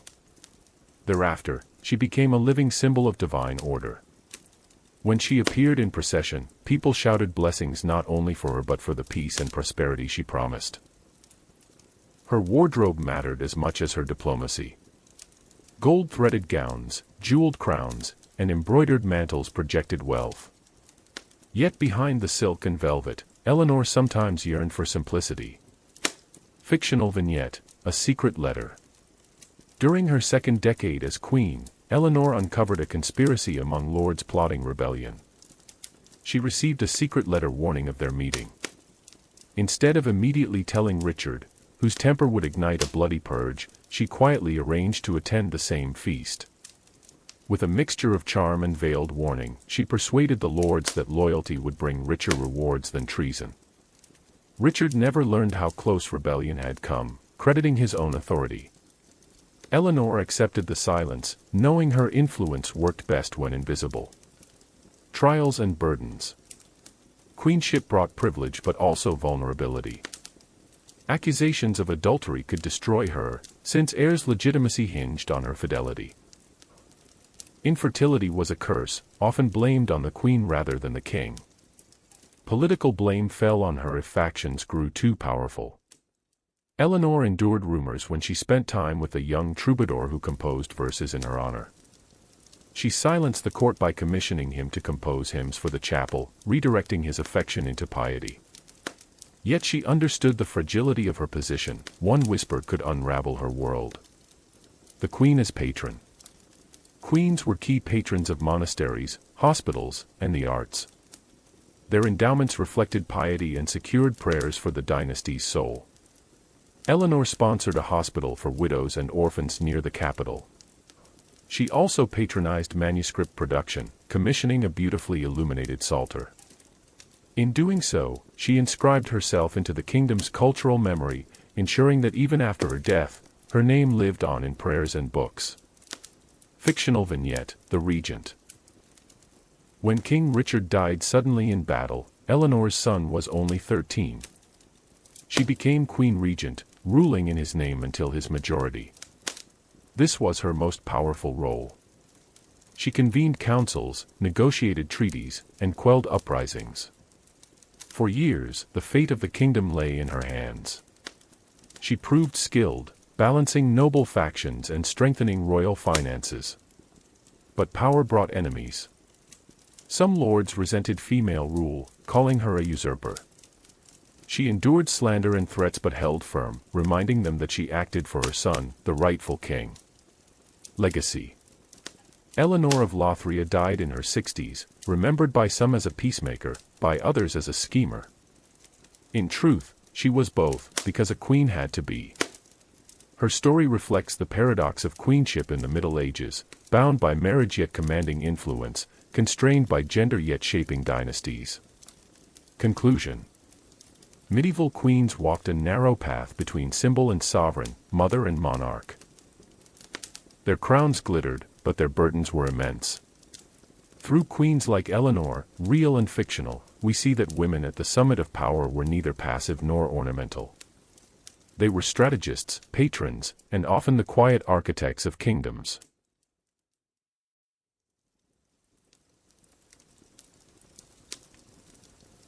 Part 11, The Peasant Woman, Toil, Family, and Survival. Introduction. While queens ruled courts and noble women oversaw estates, the vast majority of medieval women lived as peasants. These women formed the backbone of agrarian life, their labor essential to feeding the kingdom. They lived in small villages, tied to the land through serfdom or tenancy, and their lives were shaped by the rhythms of the seasons. To understand their experience, we will weave together historical detail with the fictional story of Agnes of Windermere, a composite peasant woman whose life reflects the struggles, joys, and resilience of countless medieval women. Daily toil. Life for a peasant woman began before dawn and ended well after dusk. Her responsibilities spanned both household and field. Agricultural work, planting, weeding, harvesting, tending animals. Domestic labor, cooking, cleaning, spinning, mending clothes. Child-rearing, feeding, clothing, and supervising children. Community tasks. Assisting neighbors during harvests or births. Agnes rose each morning to light the hearth, bake bread from coarse rye, and milk the family's single cow. In summer, she worked alongside her husband in the fields, bending under the hot sun to reap barley and oats. In winter, she spun wool by firelight, her fingers raw from the cold. Living conditions. Peasant homes were typically one-room huts made of wattle and daub, with thatched roofs and earthen floors. Families and animals often shared the same space. Smoke from the hearth lingered because chimneys were rare. Agnes's home smelled of wood smoke, livestock, and damp earth.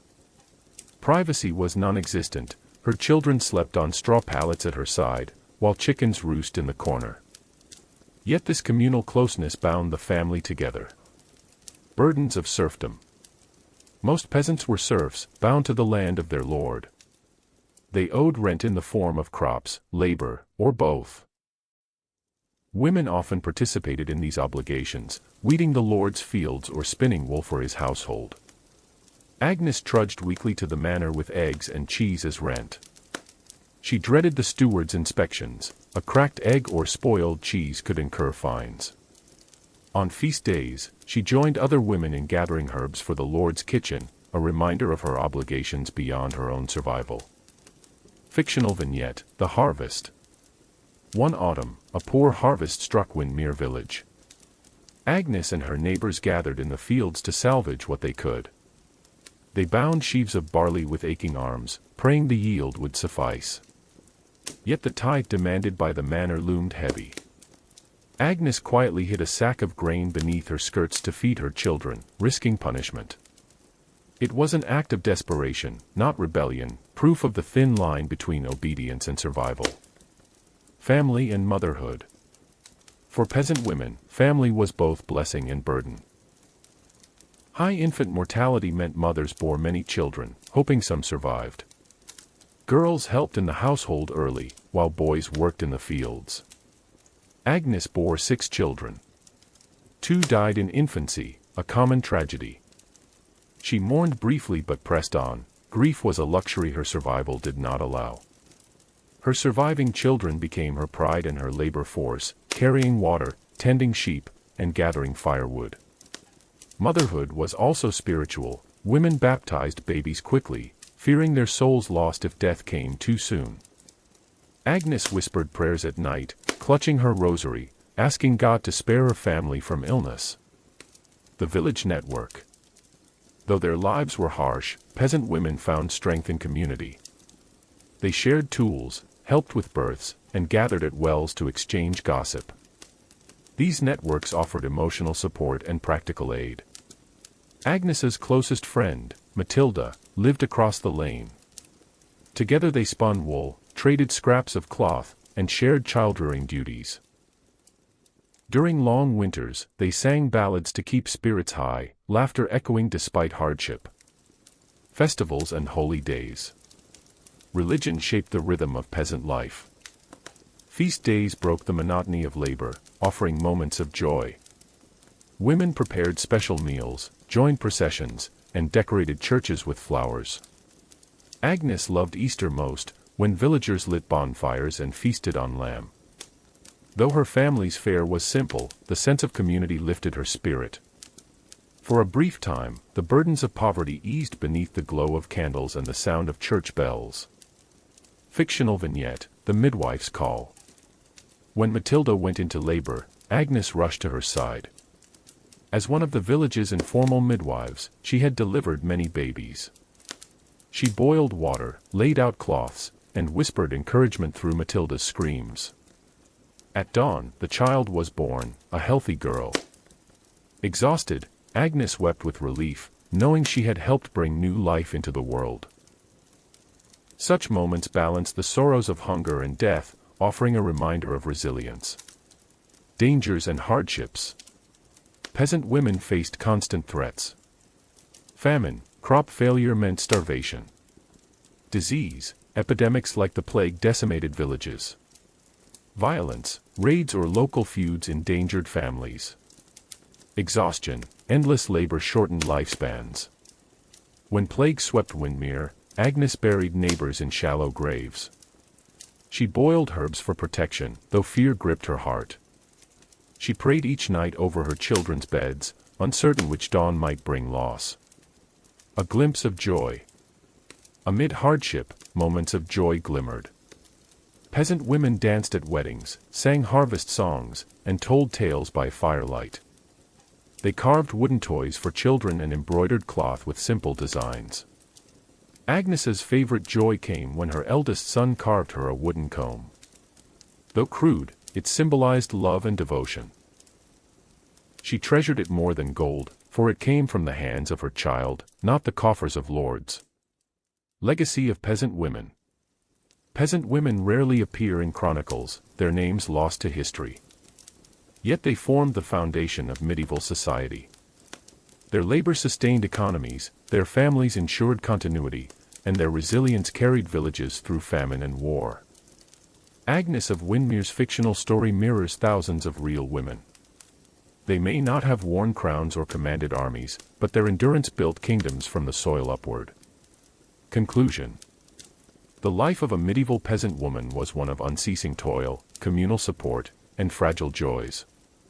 Though history often overlooks them, their daily labor was as vital as any queen's diplomacy or noblewoman's patronage.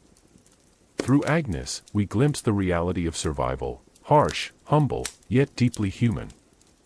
Part 12, The Nun, Devotion, Learning, and Cloistered Life. Introduction. While queens commanded courts and peasant women sustained the land, another class of women lived apart from the world, nuns. Within convent walls, women pursued lives of prayer, education, and service. Some entered willingly, drawn by spiritual fervor, while others were placed there by families seeking status, safety, or financial relief. Through both historical description and the fictional narrative of Sister Margaret of St. Etheldreda's Priory, we will explore how cloistered women shaped medieval society with devotion and intellect, even from behind convent walls. Entering the convent. A girl might enter a convent as a child, a teenager, or a widow. Noble families sometimes donated daughters to religious life to avoid splitting estates or to secure spiritual blessings. Dowries were often required, though lesser convents sometimes accepted poorer women. Margaret's story began when, at age 12, her parents brought her to the priory. Though she wept at leaving her siblings, her father believed the convent offered security and honor. She traded silk dresses for a plain habit, her long hair cut in ritual to symbolize renunciation of worldly vanity. Daily life and structure. A nun's life revolved around the liturgy of the hours, 8 periods of prayer spread throughout the day and night. Between prayers, she worked in assigned tasks. Scriptorium, copying and illuminating manuscripts. Infirmary, tending the sick and elderly. Kitchen and gardens, cooking, preserving food, cultivating herbs. Teaching, instructing young novices or local girls in reading, sewing, and prayer. At St. Etheldreda's, Margaret began each day with matins before dawn, shivering in the cold chapel. After lauds, she joined the scriptorium, painstakingly copying psalms with ink that stained her fingers. Hours were punctuated by bells, marking the rhythm of devotion. The cloistered world. Convent walls represented both sanctuary and prison. Women inside were shielded from worldly dangers, raids, marriage pressures, childbirth risks, but also confined, rarely seeing beyond the cloister gates. For Margaret, the garden was her refuge. She tended herbs like sage and lavender, their scents mingling with the murmur of bees. Yet she sometimes longed to glimpse the fields beyond, where peasants worked in the sun. Such longings were seen as temptations, battles of spirit against flesh. Learning and literacy. Convents were among the few places medieval women could access education. Nuns learned to read Latin, copy texts, and sometimes compose their own works. Figures like Hildegard of Bingen and Hrotsvitha of Gandersheim emerged from convents as visionary thinkers, musicians, and writers. Margaret loved the scriptorium. She traced letters carefully, whispering prayers as she copied gospels. Over time, she grew skilled at illuminating initials with bright pigments, her artistry making sacred words shine. She dreamed of one day composing hymns, though humility forbade pride. Fictional vignette, The Healing Touch. One winter, plague struck the nearby village. Villagers sought refuge at the priory, begging for aid. Margaret was assigned to the infirmary, where she brewed teas of thyme and honey, washed fevers with cool cloths, and whispered prayers over the dying. Though many succumbed, some survived. Margaret's calm presence earned her respect among villagers, who began to call her the healing sister. She did not claim power, only service, yet she embodied how convents became centers of care during crisis. Restrictions and obedience. Nuns took vows of poverty, chastity, and obedience. Their clothing was plain, their meals simple. Silence was often required during meals and work, broken only by scripture readings. Disobedience could bring penance, such as fasting or kneeling for hours. Margaret once forgot to bow to the abbess before speaking. Though her error was small, she was assigned extra prayer vigils. She accepted this humbly, reminding herself that obedience was not humiliation but discipline, meant to refine the soul. Spiritual devotion. For cloistered women, prayer was both duty and joy. Many described mystical visions, believing themselves brides of Christ. Nuns wove poetry and music into their devotions, enriching medieval spirituality. Margaret sometimes felt her heart swell with awe during the Eucharist, as sunlight streamed through stained glass. She believed she glimpsed eternity in those moments, a union of earthly struggle and divine promise. Social roles of convents. Beyond their walls, convents served multiple roles in medieval society. Education, teaching noble daughters and local girls basic literacy and piety. Charity, distributing food to the poor. Medicine, offering herbal remedies and nursing care. Spiritual refuge, housing widows, abandoned women, and others with nowhere else to go. At St. Etheldreda's, travelers knocked at the gate for bread and water. Though supplies were meager, the sisters shared what they had. Charity, the abbess said, is as holy as prayer. Fictional vignette, The Secret Letter. Not all convent life was serene. One day, Margaret discovered a letter hidden in the chapel, a plea from a young novice who felt trapped, forced into vows she did not want. Margaret wrestled with whether to tell the abbess or keep silent. She chose compassion, slipping the letter back with a note of encouragement. She prayed daily for the novice, who eventually found peace in her vows.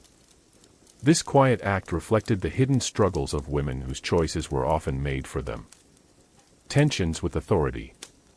Convents operated under both abbesses and external church oversight.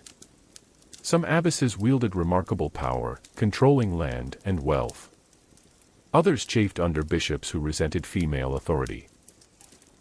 Margaret saw such tension when a bishop visited, demanding stricter enclosure. The abbess bowed, but privately lamented the attempt to curtail their independence. Nuns lived within the paradox of being both respected and constrained by the church hierarchy. The nun as symbol. In medieval imagination, nuns symbolized purity and devotion. Yet their reality was more complex. They were women of flesh and will, navigating the balance between faith and individuality. Their cloistered lives provided rare opportunities for education and leadership, but also denied them freedom beyond the convent. Conclusion. The life of a medieval nun was one of devotion, discipline, and learning, shaped by sacrifice yet rich with spiritual meaning. Within convent walls, women carved out spaces of power and knowledge in a society that often silenced them. Through Sister Margaret's story, we glimpse the balance of cloistered serenity and hidden struggle, the dual reality of sanctuary and confinement. Part 13, The Widow, Loss, Survival, and Independence. Introduction. Widowhood was one of the most pivotal turning points in a medieval woman's life. Unlike unmarried maidens bound to fathers or married wives bound to husbands, widows occupied a liminal space. They were no longer under a husband's direct authority, but they also faced precarious economic and social challenges. Some widows fell into poverty, struggling to survive without male protection. Others, particularly among the wealthy, gained a degree of freedom unmatched by most women of their era. Widows could manage estates, run businesses, and even act as patrons of churches and guilds. To bring this to life, we will follow the fictional Lady Eleanor of York, a merchant's widow, while weaving in the factual realities of widowhood across classes in the Middle Ages. The shock of loss. Eleanor's husband, Thomas, a cloth merchant, died suddenly of a fever at 43. At 36, Eleanor found herself with 3 children to raise and a business to protect. The moment of widowhood was not just personal grief but an upheaval of identity. For medieval women, the death of a husband was both an emotional blow and a legal crisis. A widow's rights to property, children, or dowry varied across Europe. In some places, widows retained a portion of land as dower rights; in others, guardianship of property shifted to male relatives. Types of widows. Widows in the Middle Ages fell broadly into categories shaped by class. Noble widows often controlled estates, managed servants, and sometimes remarried for alliances. Merchant widows could continue their husband's trade, particularly in guild cities, or pass it to sons.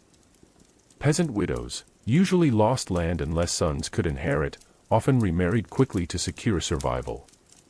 Religious widows, some chose to enter convents or live as recluses, devoting their remaining lives to prayer. Eleanor belonged to the merchant widow class, where opportunities and dangers coexisted. Economic realities. Money was central to a widow's survival. Without steady income, many widows became dependent on relatives or the church.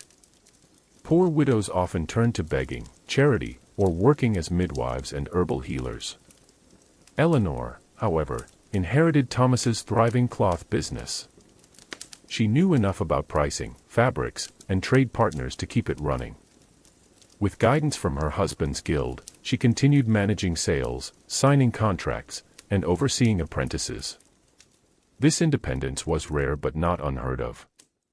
Historical records show merchant widows running breweries, textile shops, and even shipping ventures in towns like London and Bruges. Fictional vignette, negotiation at the Guildhall. When Eleanor first appeared at the Guildhall to negotiate cloth prices, the men eyed her skeptically. Widows were tolerated but not always respected. Yet Eleanor spoke firmly, citing Thomas's previous trade agreements. Her steady confidence silenced doubts. Within months, she gained a reputation for fairness and shrewd judgment. Some apprentices even whispered that she was a better negotiator than her late husband. Through her persistence, Eleanor embodied the reality that widows who could master commerce often earned reluctant respect. Widowhood and social expectations. Widows faced pressure to remarry. Marriage offered security, but also meant surrendering newfound independence. Many widows, particularly wealthy ones, resisted. The church often praised widowhood as a virtuous state of chastity and devotion. Eleanor's relatives urged her to remarry for protection, but she refused. "I have a household to run, children to raise, and God as my witness," she declared. Her decision echoed many real widows who valued independence over security. Legal protections and vulnerabilities. Law codes varied. England. Widows were entitled to 1/3 of their husband's estate, dower. France, dowry arrangements often returned property to the woman. Holy Roman Empire, rights were less secure, with widows often dependent on male kin. Even with rights, enforcement was difficult. Wealthy widows like Eleanor could defend property through courts. Poorer widows were more vulnerable to exploitation, eviction, or forced remarriage. Widowhood in the Church's eyes. The Church idealized widows who embraced chastity, sometimes comparing them to the Virgin Mary. Remarriage was permitted but less respected spiritually. Some widows became patrons of monasteries or joined religious orders. Eleanor, while not cloistered, donated regularly to her parish church, funding repairs to the roof. Her piety earned her goodwill and protection, blending devotion with practical survival. Fictional vignette: The Winter of Hardship. One bitter winter, Eleanor's stock of wool failed to sell, and she feared losing her home. She prayed at the parish altar, placing her last silver coin in the box. Days later, a wealthy noble commissioned cloth for his household. Eleanor took this as a sign that perseverance and faith brought reward. Such stories reflect the precariousness of widowhood. Survival often hinged on faith, community support, or sheer resilience. The widow's authority. Widows could wield authority in ways married women rarely could. They managed households independently. They oversaw apprentices and servants. They acted as guardians of minor children. They sometimes signed legal documents and contracts without male oversight. Eleanor discovered that people now came to her for advice. Other widows sought her counsel, and apprentices turned to her for guidance. Though she missed her husband's companionship, she recognized that widowhood gave her a voice she had never possessed before. Widowhood and charity. Widows were often recipients of charity, but wealthy widows also became benefactors. Many founded almshouses or donated to hospitals. Their contributions cemented their legacies long after death. Eleanor funded a small chapel lamp to burn perpetually in memory of Thomas. "Light for his soul, light for mine," she explained to her children. This symbolic act mirrored countless medieval widows who ensured remembrance through acts of giving. Symbolism of the widow. Culturally, widows represented both fragility and strength. Literature sometimes portrayed them as pitiable figures in black, yet also as wise advisors or cunning survivors. In reality, widows were diverse, some destitute, some powerful, most balancing grief with survival. Conclusion. Widowhood in the Middle Ages was a crossroads between loss and opportunity. Some women sank into poverty, while others, like Eleanor, emerged with newfound independence. The widow embodied contradiction, both vulnerable and empowered, dependent and autonomous. Her life reminds us that in a society where women's voices were often muted, widowhood sometimes offered a rare moment of freedom. Part 14, The Female Knight, Breaking Boundaries of Chivalry. Introduction. The image of a knight, mail gleaming, sword at the ready, bound by oaths of chivalry, is deeply ingrained in medieval culture. Yet the knight is almost always imagined as male. Women, however, occasionally crossed into this domain, whether by disguise, necessity, or sheer determination. While rare, the female knight exists in both legend and history.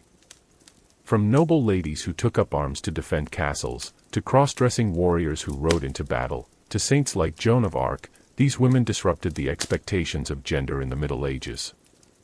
This part combines historical fact with a fictionalized account of Isolde of Anjou, a woman who chose to take the sword in defense of her homeland. The cultural context. In medieval society, women were generally excluded from military service. Knights were expected to be male, trained from youth in arms, horsemanship, and the rituals of knighthood. Women were associated instead with domestic, spiritual, or noble responsibilities. Yet necessity often reshaped roles. When husbands, fathers, or lords fell in war, women sometimes stepped forward. Medieval chroniclers recorded noblewomen commanding castles under siege, leading troops, or even fighting disguised as men. While unusual, such acts were not unthinkable in a world constantly at war. Fictional vignette, Isolde's training. Isolde of Anjou was the daughter of a minor noble. Raised in a castle surrounded by wars between rival lords, she watched brothers train daily with sword and lance. By night, she practiced secretly, lifting wooden blades until her arms ached. When her father was slain and her brothers captured, Isolde revealed her hidden skill. "If no man will defend our lands," she told her mother, "then I will." She donned chain mail, her hair hidden under a helmet, and rode forth. Real women in arms. Though rare, historical female warriors left their mark. Joan of Arc, 1412 to 1431, the most famous, a peasant girl who claimed divine visions and led French armies to victory during the 100 Years' War. Matilda of Tuscany, 1046 to 1115, known as La Grande Contessa, she commanded armies in support of the papacy during the investiture controversy.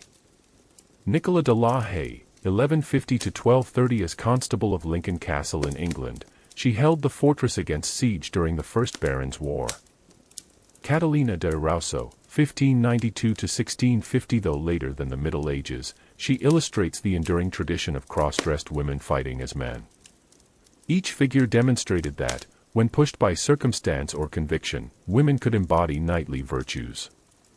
The Code of Chivalry and Gender. The knightly code emphasized loyalty, courage, and protection of the weak, especially women. But what happened when women themselves bore arms? Female knights complicated the chivalric order. They inverted roles, becoming protectors rather than protected. Chroniclers sometimes praised them as extraordinary exceptions, while others condemned them as unnatural. The church often viewed cross-dressing women with suspicion, yet valor occasionally outweighed scandal. Fictional vignette, The Siege of Bryanne. When enemy forces laid siege to Isolde's family castle, she rode to the battlements. Arrows hissed overhead, but she stood tall, her armor shining. Soldiers, demoralized by defeat, looked to her for guidance. "Hold the walls," she shouted, raising her sword. "This land is ours, and no invader shall take it." Inspired, the garrison rallied. For weeks, they held out until relief forces arrived. Chroniclers later whispered of a maiden knight who saved her people, though her true identity remained hidden. This mirrors countless instances where women defended fortresses, often with remarkable tenacity. Challenges and consequences. For women who chose the path of arms, challenges were immense. Training: few had access to weapons or instruction. Those who did often learned in secret. Disguise: some disguised themselves as men to enlist, risking discovery and punishment. Reputation: victory could bring fame, but also suspicion. A woman in armor was sometimes seen as transgressive or dangerous. Church response: cross-dressing violated canon law, though exceptions were occasionally granted, as in Joan of Arc's trial, where clothing became a point of contention. Despite these challenges, female knights inspired awe and fear, their very existence questioning the boundaries of gender. Female knights in literature and legend. Medieval romances often included warrior women, blurring myth and reality. Bradamante in Orlando Furioso was a knight who fought alongside men and won love through her valor. Penthesilea, the Amazon queen in Trojan War retellings, remained a symbol of female martial power. Tales of shield maidens in Norse sagas echoed into medieval Europe, inspiring the notion of women warriors. These stories reinforced the idea that the female knight, though rare, belonged both to history and imagination. Symbolism of the female knight. The female knight symbolized defiance of norms. She rejected passive roles. Embodiment of courage. She showed that bravery was not gendered. The paradox of power, celebrated in legend, yet often punished in reality. Isolde's fictional tale, like Joan's real one, reminds us that society admired courage but feared disruption. Fictional vignette: the choice of identity. After her victory at Bryanne, Isolde faced a decision. Continue in armor, or return to the quiet role of Lady of the Manor. She chose to reveal her identity, standing before her people as both woman and warrior. Some praised her, others whispered scandal. Yet she had proven that courage belonged not to men alone. Conclusion: the female knight was an exception, but an exception that mattered. Her presence in history and legend challenged medieval notions of gender, offering glimpses of a world where women could ride, fight, and lead. For women like Isolde, fictional though she is, rooted in reality, the sword was not merely a weapon but a statement, that courage and strength could be claimed by any who dared.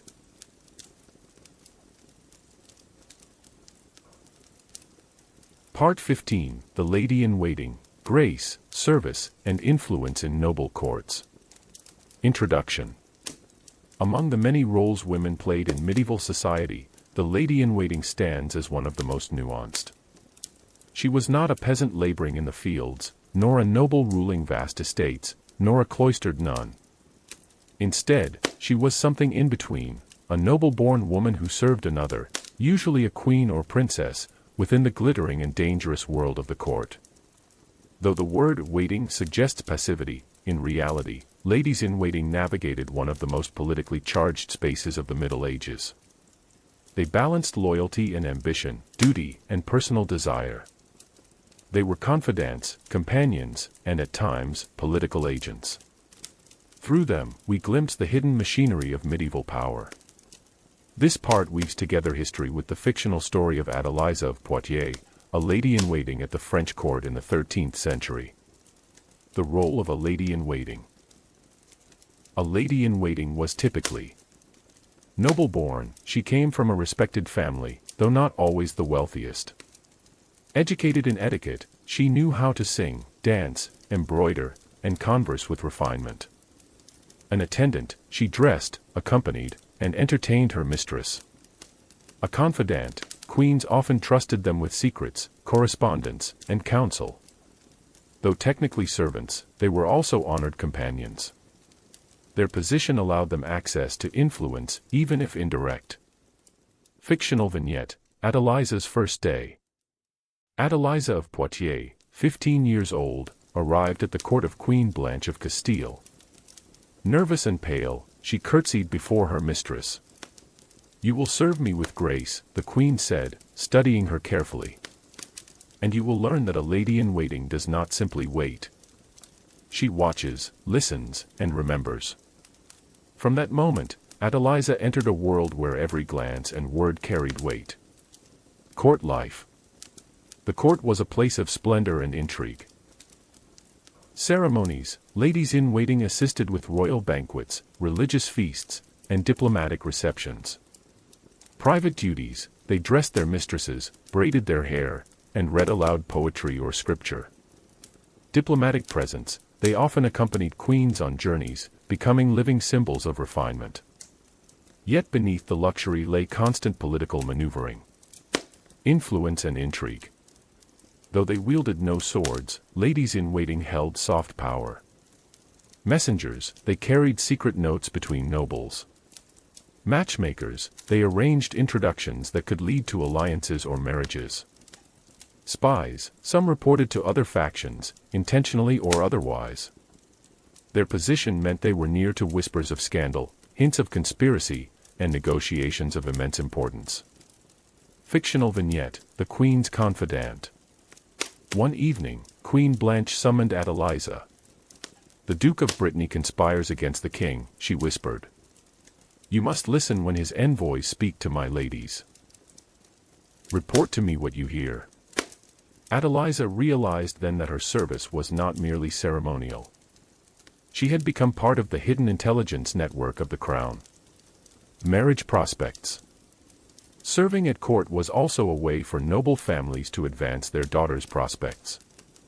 Wealthy suitors might notice them, or queens themselves might arrange advantageous matches. However, a lady-in-waiting's reputation was fragile. Rumors of impropriety could destroy her chances, while too much ambition could make her a threat. Historical examples. Elizabeth Woodville, before she became Queen of England, she served as a lady-in-waiting at court. Anne Boleyn, early 1500s though later than the Middle Ages, her story demonstrates how a lady-in-waiting could rise to queenship itself. Isabella of France's attendants, in the early 14th century, their influence was noted in diplomatic accounts. These women highlight how the position could elevate one's life, or entangle one in deadly intrigue. Fictional vignette, Love at Court. Adeliza caught the eye of a young knight, Geoffrey of Champagne. Their glances met across the great hall, and soon whispered conversations followed. Yet love at court was perilous. A scandal would disgrace not only Adeliza but also the queen she served. When the queen discovered their affection, she offered stern advice. You may have his hand in marriage, but only when I say. Until then, your loyalty belongs first to me. The duality of the role. A lady-in-waiting embodied contradiction. Both servant and noble. Both powerless and influential. Both protected by the court and endangered by its intrigues. Her life was defined by proximity to power, close enough to touch it, but rarely to wield it fully. Fictional vignette, Adeliza's legacy. Years later, Adeliza married Geoffrey with the Queen's blessing. She left the court, but her years of service gave her wisdom. She told her daughters, "Never think that serving another makes you small. In the shadows of queens, I learned that power flows in whispers, not only in crowns." Conclusion. The lady-in-waiting lived a life of subtle influence. She moved within the glittering yet dangerous world of the medieval court, balancing duty, ambition, and survival. Through Adeliza's fictional journey, and the real lives of countless women who served queens and princesses, we see how women could shape the politics of their time, not by sword or title, but by loyalty, intelligence, and grace. Part 16, The Female Troubadour, Voices of Love, Satire, and Song. Introduction. When we think of the Middle Ages, images of armored knights, solemn monks, or bustling peasants often come to mind. Yet tucked into the cultural fabric of the 12th and 13th centuries was a group of women whose voices carried across courts and taverns alike, the troubadours. These were female troubadours of southern France, Italy, and parts of Spain. They wrote and performed songs of love, satire, devotion, and even political critique. Unlike queens or peasants, their influence was artistic. Their songs preserved the emotional lives of women in a way few other records could. They dared to speak of desire, betrayal, and agency in societies that often tried to silence women. This part blends history with the fictional tale of Esclarmonde of Toulouse, a young noblewoman who chose the path of a troubadouress. The world of the troubadour. The troubadour tradition flourished in Occitania, southern France, between the 11th and 13th centuries. Courts such as Toulouse and Provence became centers of poetry and song. The tradition revolved around fin amour, or courtly love, a poetic code celebrating noble affection, longing, and chivalric ideals. Women, as troubadourettes, entered this world boldly. Roughly 20 to 30 names survive in medieval manuscripts, including Comtesse de Dieu, a famous troubadouress who wrote passionate love songs. Castellosa, known for her melancholy verses of loyalty and loss. Azalise de Porquerolles, one of the earliest female voices in the tradition. Fictional vignette, Esclarmonde's Awakening. Esclarmonde of Toulouse, daughter of a minor noble family, sat by a candle, copying verses into her small book. Her heart beat fast as she added her own lines. "I do not sit silent like stone, for my heart burns, though I am known as woman, bound in others' chains. Still, my voice defies their reins." When she sang her first song before her household, some laughed at her audacity. But others listened with wide eyes. A woman voicing her own longing was both shocking and magnetic. Life of a female troubadour. A troubadourette's life differed sharply depending on her background. Noble troubadourettes, often women of courts, they composed poetry and performed at gatherings. They had protection of status but risked gossip. Traveling minstrels. Some lower-born women traveled to perform, sometimes blurring lines between art and survival. Hidden voices, some composed verses anonymously, only later attributed by manuscript compilers. Their songs often reversed gender roles. Instead of being the silent subject of love, they voiced desire and complaint themselves. Themes of their songs. The troubadourettes sang of love and longing, expressing desire in frank, emotional tones. Betrayal, some poems accuse men of deceit. Loyalty and constancy, promises to remain faithful despite hardship. Satire and critique, sharp verses mocking social norms or male arrogance. One famous stanza from Comtesse de Dieu's surviving work declares her love openly, even challenging her lover's honor. Fictional vignette, Esclarmonde in performance. At a feast in Toulouse, Esclarmonde lifted her voice. If men may sing of their longing, why not I of mine? My heart is no lesser fire, nor my soul less divine. The court fell silent. Some lords frowned at the boldness, but the countess applauded. Soon, Esclarmonde was invited to perform at other noble houses, her reputation spreading with each song. Risks and rewards. To be a Trobaritz was daring. Risks included social backlash. Women who expressed desire risked reputational ruin. Religious criticism. Some clerics condemned their lyrics as sinful. Political entanglement. Songs could anger nobles or inflame rivalries. Yet rewards existed too. Artistic immortality. Some names and poems have survived centuries. Agency. Through song, women articulated personal experiences. Court influence. They could sway opinion, entertain rulers, and even act as subtle commentators on politics. Fictional vignette, Esclarmonde's danger. Esclarmonde composed a biting satire mocking a local baron who broke faith with his vassals. The song spread, whispered among soldiers and merchants. The baron threatened retribution. Her patron, the countess, warned her. A woman's song cuts as deep as a knight's sword. But swords may strike back. Esclarmonde learned the delicate balance of freedom and danger. Comparison with male troubadours. Whereas male troubadours often idealized unattainable women, the Trobaritz frequently reversed the script. They expressed the frustrations of women kept waiting, or mocked men who promised fidelity but strayed. Their voices remind us that women did not passively accept the courtly love code, they reshaped it. Daily life. A Trobaritz might spend her days practicing music with a lute or viol, writing verses in Occitan, attending noble gatherings, teaching younger girls courtly skills. Unlike peasants, her hands were not roughened by field work. Unlike queens, she wielded no vast estates. Her domain was the subtle, powerful world of performance. Fictional vignette, Esclarmonde's lasting words. As she grew older, Esclarmonde trained her daughter to sing. Do not be afraid of your voice, she whispered.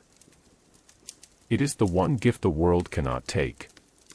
Her verses, though fragile on parchment, carried across generations, echoing with the power of a woman daring to speak in her own tongue.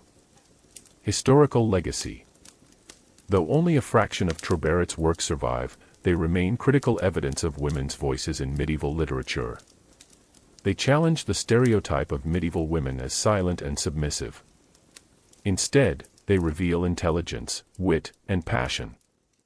Today, scholars and musicians resurrect their songs, giving modern audiences a glimpse into that rare space where women's voices rang out clearly in the Middle Ages. Conclusion. The female troubadour was a figure of courage and artistry. She carved a place for women in the male-dominated culture of courtly song.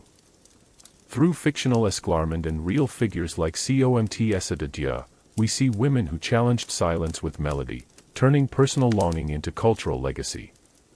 Part 17. The Jewish Woman in Medieval Europe, Resilience, Faith, and Survival. Introduction. Among the many threads woven into the tapestry of medieval Europe, Jewish women lived lives marked by resilience, hardship, and determination. They inhabited a liminal space, part of the larger medieval society yet distinctly set apart by religious, cultural, and legal boundaries. While Christian women were bound by feudal duties and church expectations, Jewish women navigated an added layer of vulnerability, anti-Semitic prejudice, persecution, and periodic expulsions. Yet, Jewish women were also active participants in family life, trade, education, and spiritual devotion.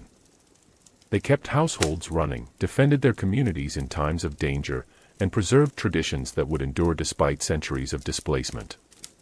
To illustrate, we follow the fictional life of Miriam bat Isaac, a Jewish woman of Speyer in the Rhineland during the 12th century. Her story captures the delicate balance between survival and identity in medieval Jewish communities. The world of Jewish communities in Europe. From the Rhineland towns of Speyer, Worms, and Mainz to cities in Spain, France, and Italy, Jewish communities existed throughout medieval Europe. Their status depended on local rulers, who sometimes offered protection but also imposed harsh taxes or expelled entire populations. In Christian Europe, Jews were often restricted from landholding but allowed to engage in trade, moneylending, and medicine. In Muslim Spain, Al-Andalus Jewish women lived under different conditions, sometimes enjoying greater cultural flourishing but also subject to Islamic law. In Ashkenaz, Germany/France, Jewish women faced pogroms, particularly during the Crusades. Despite these challenges, Jewish women played vital roles in sustaining their families and communities. Fictional vignette, Miriam's mourning. Miriam woke to the sound of her husband reciting morning prayers. She rose quietly, wrapping a shawl around her shoulders. While men went to synagogue, women often prayed privately, whispering blessings in Hebrew or the vernacular. Miriam lit the hearth and prepared bread for her children. In her household, as in many Jewish homes, she was both manager and nurturer, keeping dietary laws, ensuring kosher meals, and passing down Hebrew songs and stories. Roles and responsibilities. Household and family. Jewish women were responsible for maintaining a kosher home, a cornerstone of Jewish identity. They educated young children, especially in prayers and moral values, until boys moved to formal religious study. They arranged dowries for daughters and supported sons in study. Work and trade. Many Jewish women were active in economic life.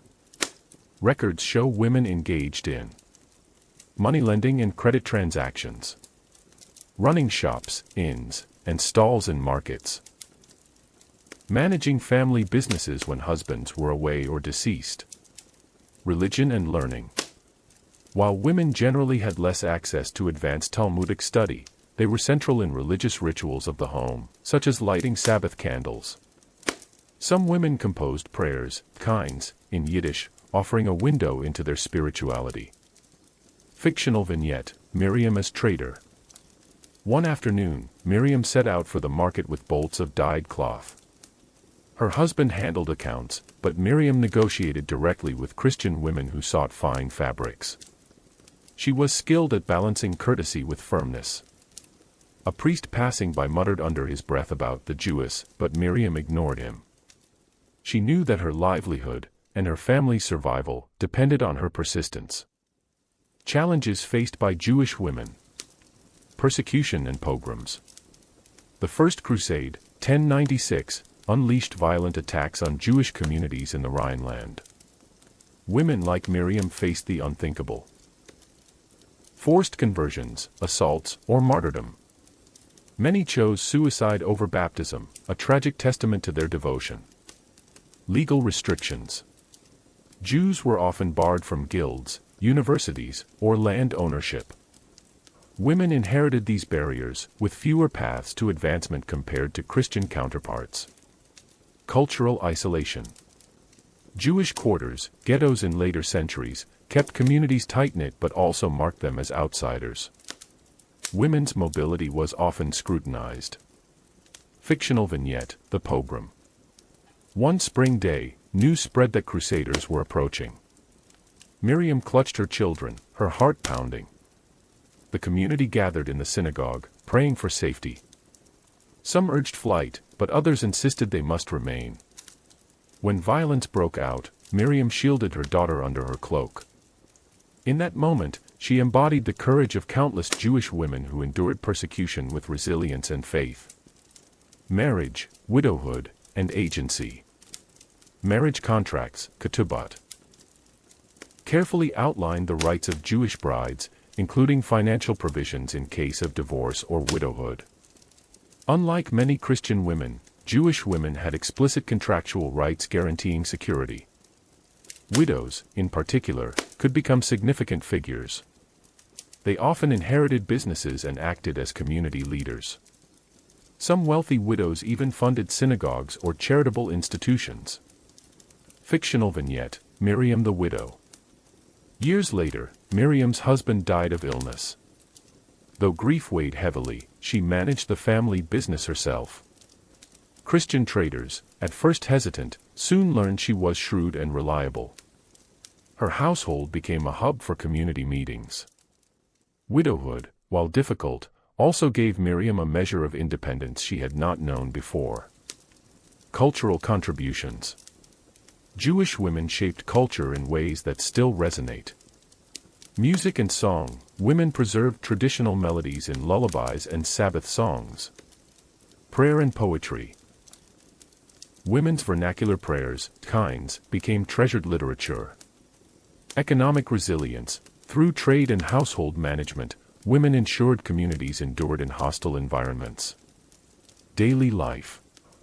A day in the life of a Jewish woman in medieval Europe included preparing meals in line with kosher laws, managing family finances, teaching children prayers, navigating markets and trade, celebrating Sabbath with candles, songs, and special dishes. Her life mixed devotion and pragmatism, spiritual focus and economic necessity. Legacy. Despite persecution and marginalization, Jewish women left a lasting legacy of resilience. They preserved traditions during centuries of exile, passed down cultural memory, and provided strength in moments of crisis. Figures like Miriam, fictional yet representative, show that Jewish women were not passive victims of history but active shapers of community survival. Conclusion. The Jewish woman of medieval Europe stood at the crossroads of gender, faith, and cultural tension. Her life was marked by danger but also by extraordinary resilience. In her roles as mother, trader, homemaker, and sometimes martyr, she carried the weight of her community's survival. Through her, we see the power of endurance in the face of prejudice, and the quiet heroism of women who preserved faith and identity across centuries. Part 18: The Muslim Woman in Al-Andalus: Knowledge, Piety, and Power. Introduction. Between the 8th and 15th centuries, much of the Iberian Peninsula was under Muslim rule, known as Al-Andalus. This was a time of cultural brilliance, scientific achievement, and religious diversity. Cities like Córdoba, Seville, and Granada flourished with libraries, mosques, palaces, and gardens. For women, life in Al-Andalus varied depending on class, faith, and circumstance. Muslim women could be scholars, poets, and patrons of learning, but also faced constraints of Islamic law and social customs. Compared with their Christian and Jewish contemporaries, many Muslim women in Al-Andalus enjoyed greater literacy and opportunities for influence, yet their voices were often preserved only through fragments. To illustrate, we follow the fictional life of Zahra bint Yusuf, a Muslim woman born in Córdoba in the 10th century, at the height of the Caliphate's splendor. Women in the Society of Al-Andalus. Legal and social framework. Under Islamic law, Sharia, women had rights to inherit property, initiate divorce, and engage in trade. Marriage contracts were binding, with dowries providing security. Women lived within a patriarchal framework but retained more independence than many medieval Christian women. Cultural environment. Al-Andalus was a center of learning, philosophy, astronomy, medicine, poetry, and architecture flourished. Muslim women were sometimes patrons of scholars, owners of estates, and educators of their children. Fictional vignette: Zahra in Córdoba. Zahra adjusted her veil as she stepped into the bustling streets of Córdoba. Around her, markets overflowed with silk, spices, and manuscripts. She carried a small bundle of parchment. Today she would meet her teacher, a female scholar known for her knowledge of hadith, sayings of the Prophet. Zahra's father encouraged her education.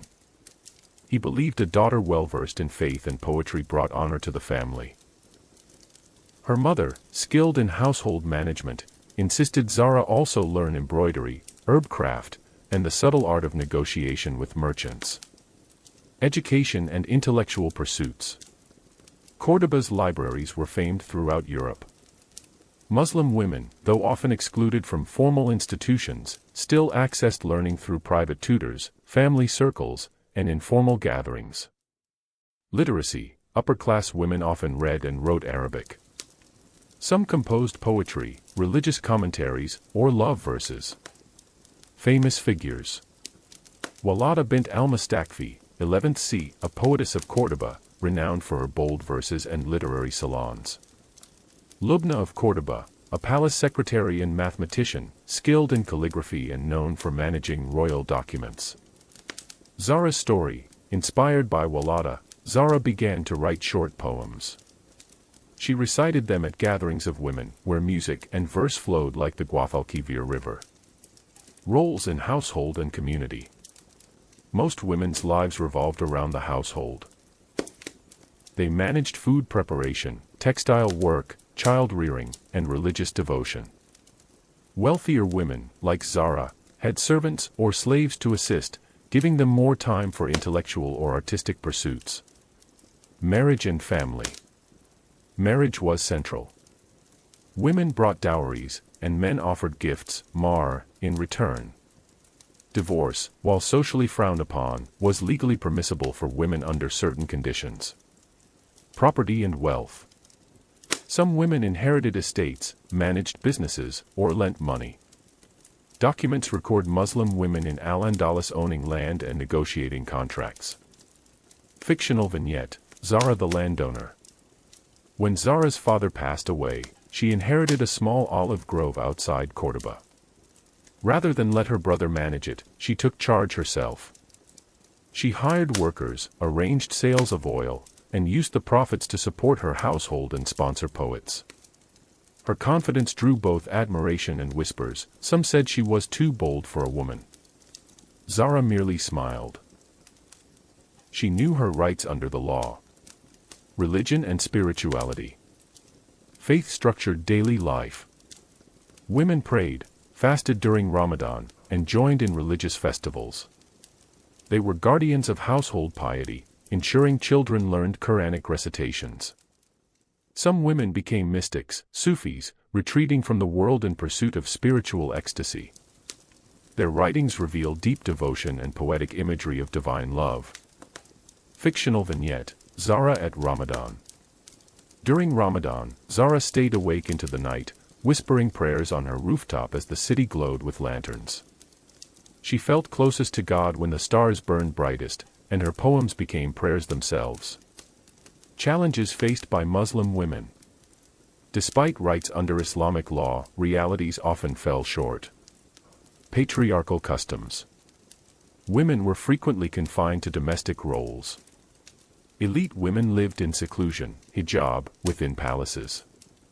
Class differences. Wealthy women like Zahra had opportunities for learning. Poorer women toiled in fields or as servants. Convivencia and tensions. While Al-Andalus was known for religious coexistence, convivencia, tensions between Muslims, Christians, and Jews sometimes spilled into violence.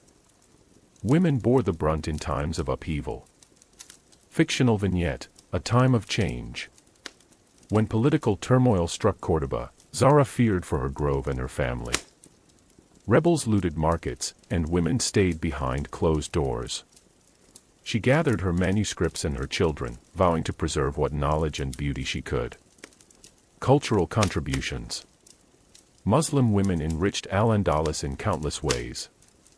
Poetry and prose, their verses celebrated love, faith, and intellect. Music and art, women sang, played instruments, and crafted textiles. Education, they preserved learning, teaching children who would carry Andalusi brilliance into North Africa and beyond. Daily life snapshot. Morning, household chores, supervising servants, child rearing. Afternoon. Visiting markets, studying poetry or scripture. Evening, hosting gatherings of women with music, poetry, and discussion. Seasonal rhythms, Ramadan fasting, Eid festivals, olive harvests, and summer evenings in courtyards fragrant with jasmine.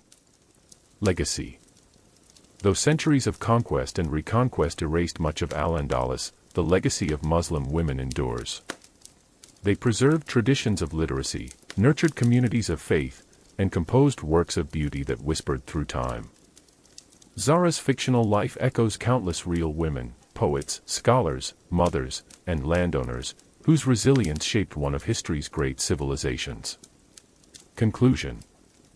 The Muslim woman in Al-Andalus occupied a unique space in medieval history, bounded by law and tradition yet empowered by education and culture. Her life reflects both constraint and creativity, survival and splendor. In her prayers, poems, and daily work, she embodied the brilliance of a society that once lit the medieval world. Part 19. The Witch-Hunted Woman, Fear, Folklore, and Persecution. Introduction. In medieval Europe, whispers of witchcraft drifted through village squares, church sermons, and royal courts. The image of the witch was shaped by fear of the unknown, suspicion of outsiders, and the church's efforts to combat heresy. While the most infamous witch hunts came later, during the 15th to 17th centuries, the seeds of persecution were planted in the Middle Ages. Women, especially those who were widows, healers, or simply unusual, were vulnerable to accusation. This chapter explores what life was like for the witch-hunted woman, weaving historical facts with a fictionalized story of Marta of Lübeck, a 14th-century herbalist whose knowledge of plants brought both respect and fear. The roots of witchcraft accusations. Folklore and fear. Rural communities relied on charms, amulets, and folk remedies for protection against illness or misfortune. When crops failed or livestock died, blame often fell on the strange woman at the edge of the village. Church doctrine. Early medieval church leaders debated whether witches truly had power. By the 13th century, however, papal bulls began linking witchcraft with heresy. The Malleus Maleficarum, Hammer of Witches, 1487, would later codify fears into full-scale persecution, but distrust was already embedded in the Middle Ages. Fictional vignette, Marta the Herbalist. Marta bent over her wooden table, crushing dried sage and thyme into a powder. The villagers came to her for remedies, teas to ease childbirth, poultices for burns, charms to ward off fever. She never charged much, preferring gifts of eggs or wool. But when the miller's child died of a sudden fever, murmurs began. Perhaps Marta's herbs were poison. Perhaps she consorted with spirits. Women as healers and midwives. In many communities, women carried ancestral knowledge of plants and healing. Healers. Women like Marta brewed tonics, treated wounds, and served as the first line of healthcare. Midwives, they assisted in childbirth, where dangers were high and outcomes uncertain. Risk of suspicion, because their work was mysterious and outcomes unpredictable, healers could easily be branded as witches. Fictional vignette, Marta at a birth. Marta was summoned to help Anna, who labored through the night. She whispered prayers as she applied warmed oil to Anna's belly. Hours later, the baby cried at last. Relief flooded the room, and the family thanked Marta with baskets of bread. Yet the priest frowned when he heard of Marta's rituals. She used charms alongside prayers, blurring the line between faith and superstition. The social profile of the accused. Historians note that many accused witches in the medieval period fit certain profiles. Widows and single women. Without male protection, they were vulnerable. The poor. Envy and resentment fueled accusations. The old. Age brought eccentricity, making them easy scapegoats. Healers. Their secret knowledge was mistrusted. Marta, as a widowed herbalist, embodied several of these traits. Community suspicion and gossip. Accusations often began as whispers. A cow died after grazing near Marta's field. A child fell ill after she visited the family. Someone dreamed of her walking under the moonlight. Folklore made these coincidences sinister.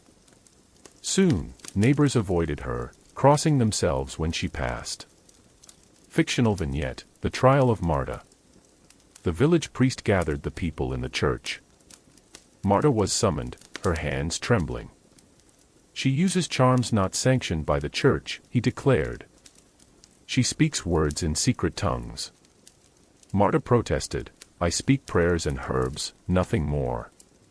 But the villagers' eyes were filled with fear. To them, her knowledge was power, and power in the hands of a woman was dangerous. The broader context of witchcraft. Though mass witch trials came later, the Middle Ages laid the groundwork. Inquisition. From the 13th century, inquisitors targeted heretics, sometimes labeling magical practices as demonic. Magic versus medicine. The line between science and sorcery blurred. Astrology, alchemy, and herbalism were all suspect. Women as symbols. Eve's sin made women suspect in the eyes of many churchmen. Temptation and witchcraft became linked. Psychological weight of accusation. Being branded a witch was devastating. Isolation. Neighbors withdrew support. Fear. At any moment, she could be seized. Self-doubt. Some women confessed under pressure, even believing themselves guilty. Marta sat awake at night, clutching her rosary, wondering if perhaps God was punishing her. The fiction of Marta's fate. In our story, Marta's fate is left uncertain. Some accused women were burned, others drowned, some banished, and a few acquitted. We imagine Marta slipping away one night, vanishing into the forests beyond Lübeck, carrying her herb satchel and her knowledge with her. Her story symbolizes countless women whose lives were shaped by suspicion. Whether they survived or not, history remembers them as witches. Legacy of the witch-hunted woman. The medieval witch-hunted woman represents the fear of the unknown. When disaster struck, people needed scapegoats. The power of women's knowledge, healing, midwifery, and herbcraft were threatening because they granted independence. A warning and a symbol, she became a cautionary tale, a figure that embodied both fascination and dread. Even today, the archetype of the medieval witch is deeply ingrained in culture, both as a victim of persecution and as a symbol of feminine resilience. Daily life snapshot. Morning, gathering herbs, grinding roots, feeding chickens. Afternoon, meeting villagers for remedies, tending to the sick. Evening. Whispering prayers, guarding against suspicion. Seasonal rhythms, harvesting plants, helping with births, fearing the long shadows of winter when sickness spread most. Conclusion. The witch-hunted woman was both real and imagined. She was the healer and the scapegoat, the wise woman and the outcast. In medieval Europe, she lived in the shadows of community suspicion, walking a fine line between revered and reviled. Through Marta's fictional story, we glimpse the lives of thousands of women who bore the burden of fear and folklore. Their persecution tells us much about medieval society's anxieties, about disease, death, and the dangers of female independence. Part 20. The Legacy of Medieval Women, Shadows, Voices, and Enduring Influence. Introduction. The Middle Ages were long, stretching from the collapse of Rome to the dawn of the Renaissance. Women lived within this 1,000-year span in countless roles. Peasants and noblewomen, abbesses and midwives, troubadours and warriors, mothers and widows. Their voices were often silenced in written history, yet their presence shaped everyday life and even the course of kingdoms. This final chapter reflects on the legacy of medieval women, weaving factual history with fragments of imagined memory, voices that may have whispered across centuries but were rarely recorded. The spectrum of roles. Women in the medieval world occupied a spectrum of roles that were both diverse and contradictory. The peasant worked the fields, raised children, and bore the burden of survival. The nun lived cloistered lives, yet some commanded abbeys with political influence. The noblewoman arranged marriages, secured alliances, and sometimes ruled in her husband's absence. The merchant's wife balanced household management with trade. The healer or midwife straddled the line between trusted caretaker and suspicious outsider. The female troubadour or writer dared to shape culture with words and song. The outsider, whether Jewish, Muslim, or accused witch, revealed society's fears and limits of tolerance. Together, these lives created a mosaic of female experience in the Middle Ages. Fictional chorus of women. To close this series, imagine a gathering of women from across time and place, a dreamlike symposium beneath the vaulted arches of a cathedral that never was. Elizabeth, the nun, says softly, "I copied manuscripts so that God's word would not be lost. My ink-stained hands bore the memory of Scripture." Agnes, the peasant, replies, "I bent my back in the field so my children could eat. My work was not written down, but it kept the world alive." Isolde, the noblewoman, adds, "I bartered my body in marriage, but in my halls I held power, guiding knights and shaping treaties." Marta, the herbalist accused of witchcraft, whispers, "My knowledge was feared, yet it healed the sick. They called me cursed, but I was only wise." Fatima of Al-Andalus lifts her veil, "I lived where libraries overflowed, where women studied poetry and science. My voice was silenced when kingdoms fell." This imagined dialogue reveals the truth. Women's experiences were varied, often contradictory, and yet together they embody the legacy of the medieval era. The invisible labor. Much of women's legacy lies in unrecorded labor. Raising children, weaving cloth, baking bread, nursing the sick, and managing households. This invisible work sustained medieval society as surely as the knight's swords or the monk's prayers. The rhythm of women's labor shaped the cadence of daily life: dawn baking, midday fieldwork, evening spinning.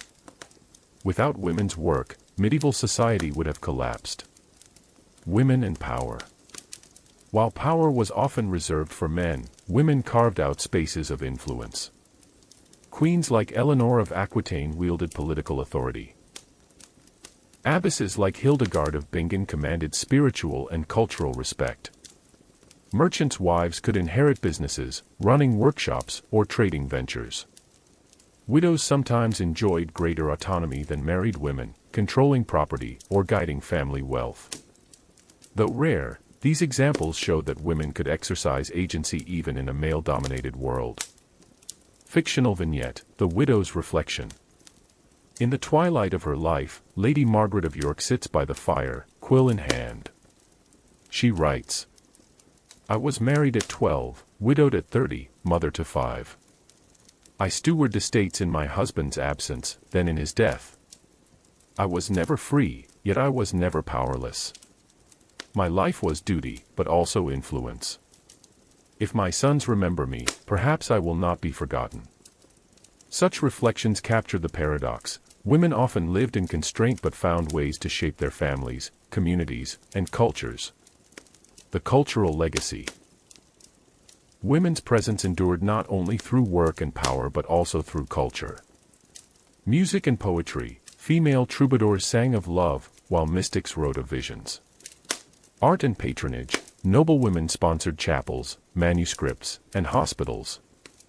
Storytelling, women's voices echoed in folktales and oral traditions, even if not preserved in formal chronicles.